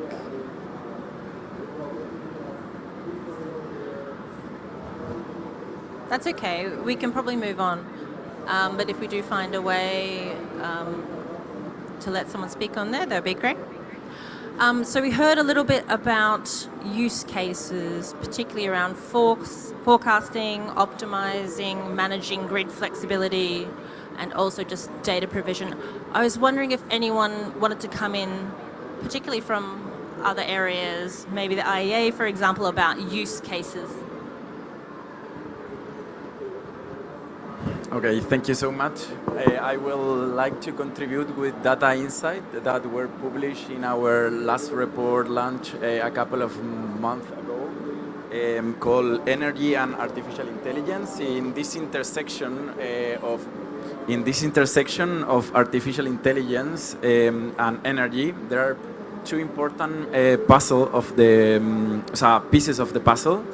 First of all, energy for artificial intelligence, which means that our last data showed that global data center electricity consumption, and also is showing in some of the slide,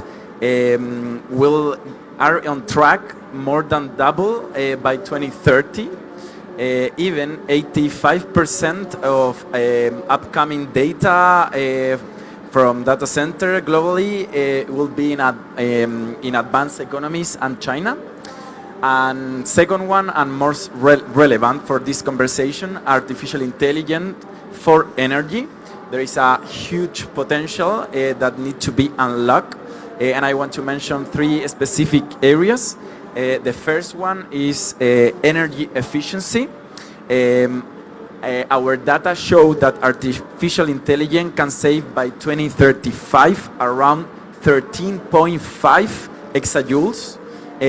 What that means? That means like as much as Indonesia total energy consumption today. Also, the application of artificial intelligence in power plant operations and maintenance can save around 110 billions annually by 2035 from avoid fossil fuels and lower costs. Another very relevant point that also is in the slide is about innovation.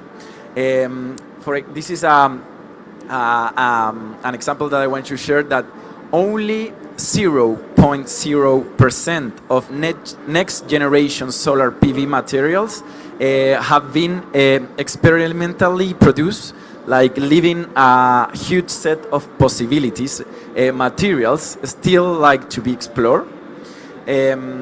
Artificial intelligence also could allow science to dramatically accelerate the process of finding and testing new materials, battery chemistries, or carbon capture molecules. Or in terms of weather, examples include faster, cheaper, and more accurate weather forecasting for predicting the output of wind and solar. And finally, integration.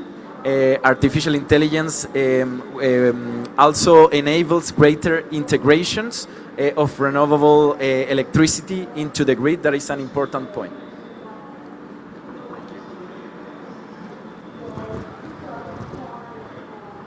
Any other, thank you very much for that, and thank you for the IEA,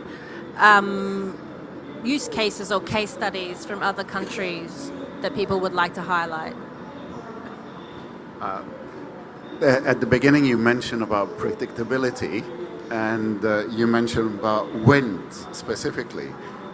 So we're actually working with one of our customers in the US, Xcel Energy, and they started in 2005, I believe. But one of the key things for them with their wind farms is wind predictability, because wind is not always there. And the more and the better you can predict when you're going to have, the better you can plan when you need to rely on coal and gas-powered stations. So we're actually working with them and enabling that by having the real-time data, right? So we're taking the real-time data, combining it with the weather forecasts, and giving them that AI capability to predict what the weather is going to be like, so you can plan better, and then you can address the needs. Now, today they're doing it with coal-fired and gas-fired power stations to make up for it. But as you're building the long-duration energy storage capabilities, you start replacing that, and you start relying more and more on the renewable energy capabilities that you need. So absolutely, it's a combination of the predictability, the real-time data, and then the external data that you get from weather forecasts, as an example. Now, just to add more at a more granular level, we have just started 2 years ago. Predictive health assessment of assets, like distribution assets, like transmission towers, transmission lines, power transformers. We just started, and we find out that this is very, very useful. The idea is, for example, if you have drone-based high-powered infrared cameras capturing the data points and then being fed into the AI-enabled platform. and that is able to predict multiple things. A, what naked eyes can't see, the like for example, hairline cracks in the insulators, or maybe the conductors prone to damage. I mean, the strands are getting damaged. We don't come to know by simple naked eyes.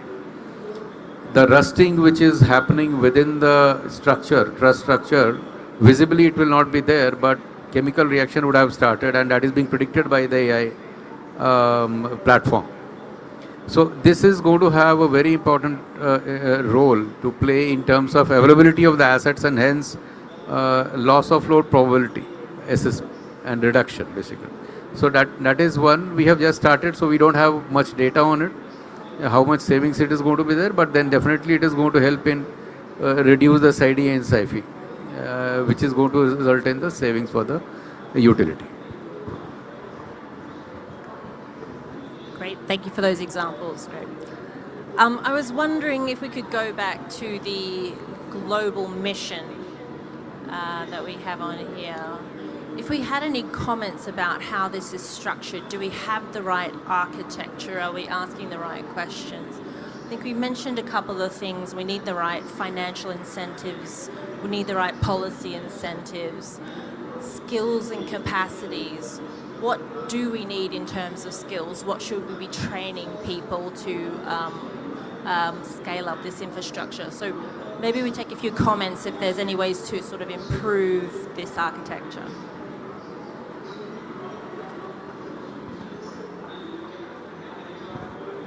Thanks, Andre. So I think, can you hear me okay?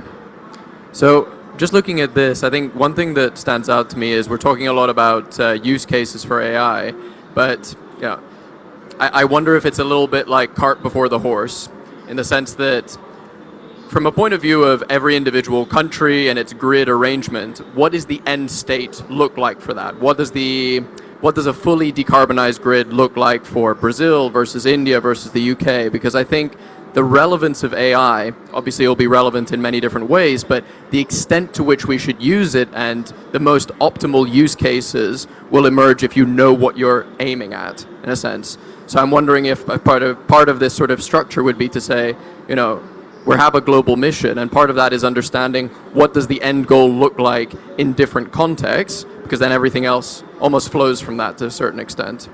I'm keen to hear if people have different perspectives. Yeah, also looking at different contexts, in the recently launched report on green skills by WRI and Systemic, there is this number of up to 30 million jobs around the world created only in solar / renewable energy ecosystem. So part of those jobs will be driven by AI and be driven by tech people. And when we look at key regions, of course, India is one of them, but also in Brazil. And in Brazil, we also have regional clusters where people's capabilities are very different. So, for example, we are looking at online training and certifications, global capability center, but we also need to look at a more granular type of capability building, depending on the region where you want to grow this capability and in the specific elements of the capability. For example, one thing is about the grid optimization as a whole, and another thing is, for example, in the government officials, because here in Brazil we have all of those different institutions that look at the grid optimization. We have a specific institution that does the studies. So those guys should be building capabilities around AI, so the planning of the grid would build up as a optimized grid. It shouldn't be just a private sector thing, but also a joint effort along with government and all of it. And this is for Brazil, but I'm sure that in other regions of the world that will be similar use cases with regional specificities.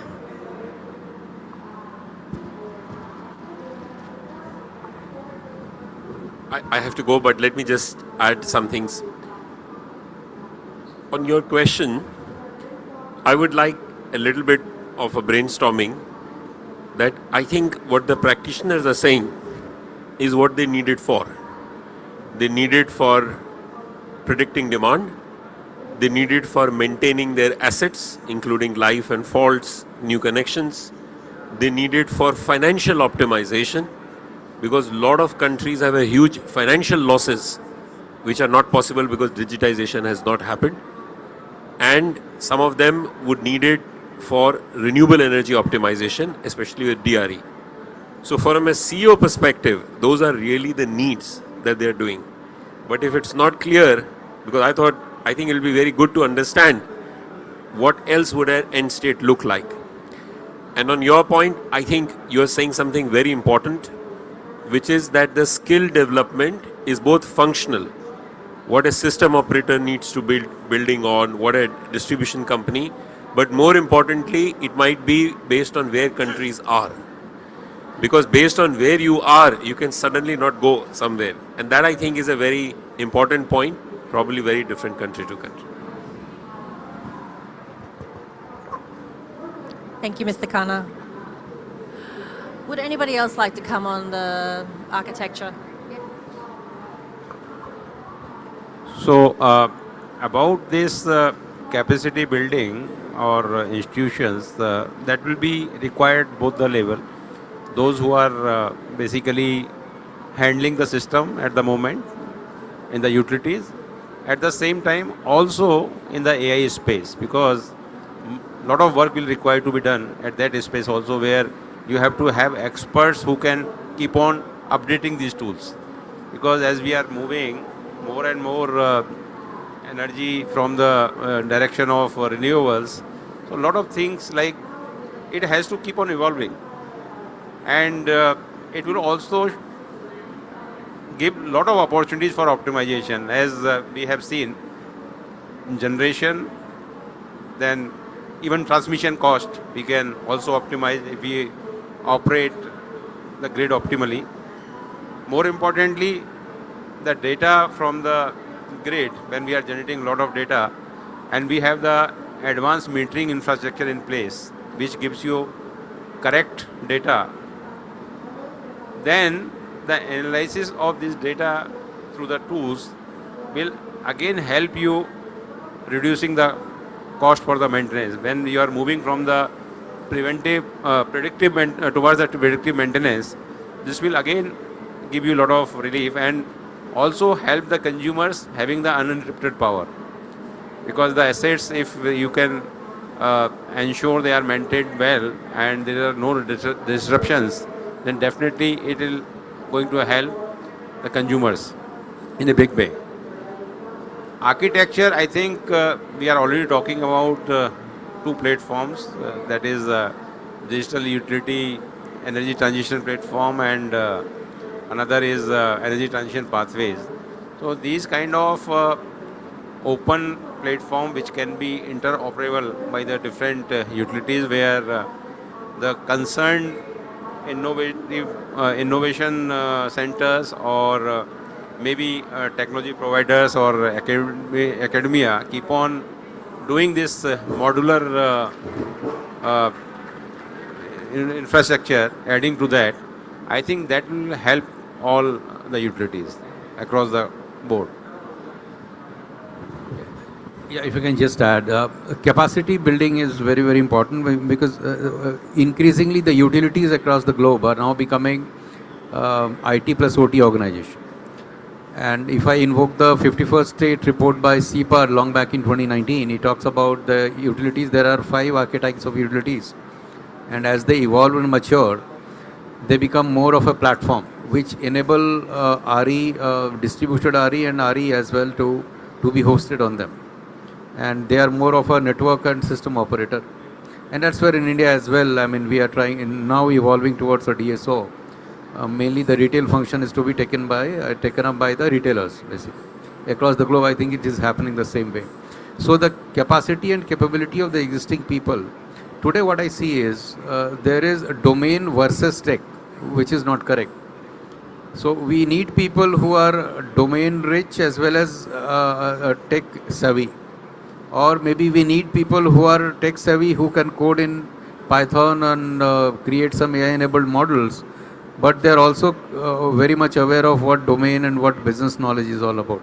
Otherwise, this is going to create a lot of confusion. So in the IT background, in my previous IT background, I used to see if the business requirement document is not perfect, then the output of the software is not perfect, and vice versa. So there has to be two in one, and we would love to have people who know both sides of the world. And this is continuously evolving. So as in information technology, the employees and the stakeholders have to continuously upgrade, especially with this AI models coming in place. And therefore, we are now seeing the same trend in utility as well. You can't depend upon some organization giving you services altogether. There are ways and, like for example, demand forecasting. You need to have your in-house model. The team which is working on it continuously improvising it. So therefore, you need people who are both tech as well as domain enabled. Thank you, Mr. Rajan. Maybe one last question before we wrap up. What new models of partnership could make this AI capacity and infrastructure more accessible to more markets?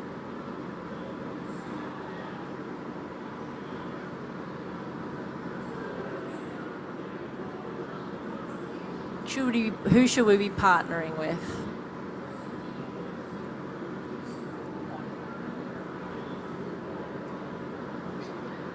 There's no thoughts on that one. Oh, I'll try. Try. I'll try. I'll try for it.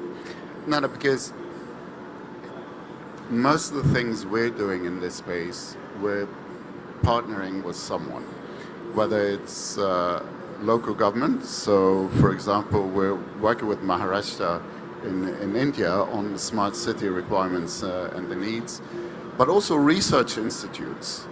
Right, because the research institutes, the universities, they're going out there and doing the research that's going to enable those business opportunities that will come later, whether it's in renewable, whether it's in hydrogen. So we as a technology provider work very closely with these institutes and provide them with our technology, free of charge, obviously, to enable them to do these studies and be able to deliver it. But partnerships is also about, and this is something we very much believe in Aviva, radical collaboration, right? When you have that collaboration between different parties that sometimes you think, actually it's not going to work, or they have completely different interests, but at the end of the day, there is a genuine single interest. So radical collaboration is very, very key for this as well. Thank you. We might just check online if there is anybody who wanted to come in at this point.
It's a complicated room to moderate it. No, that's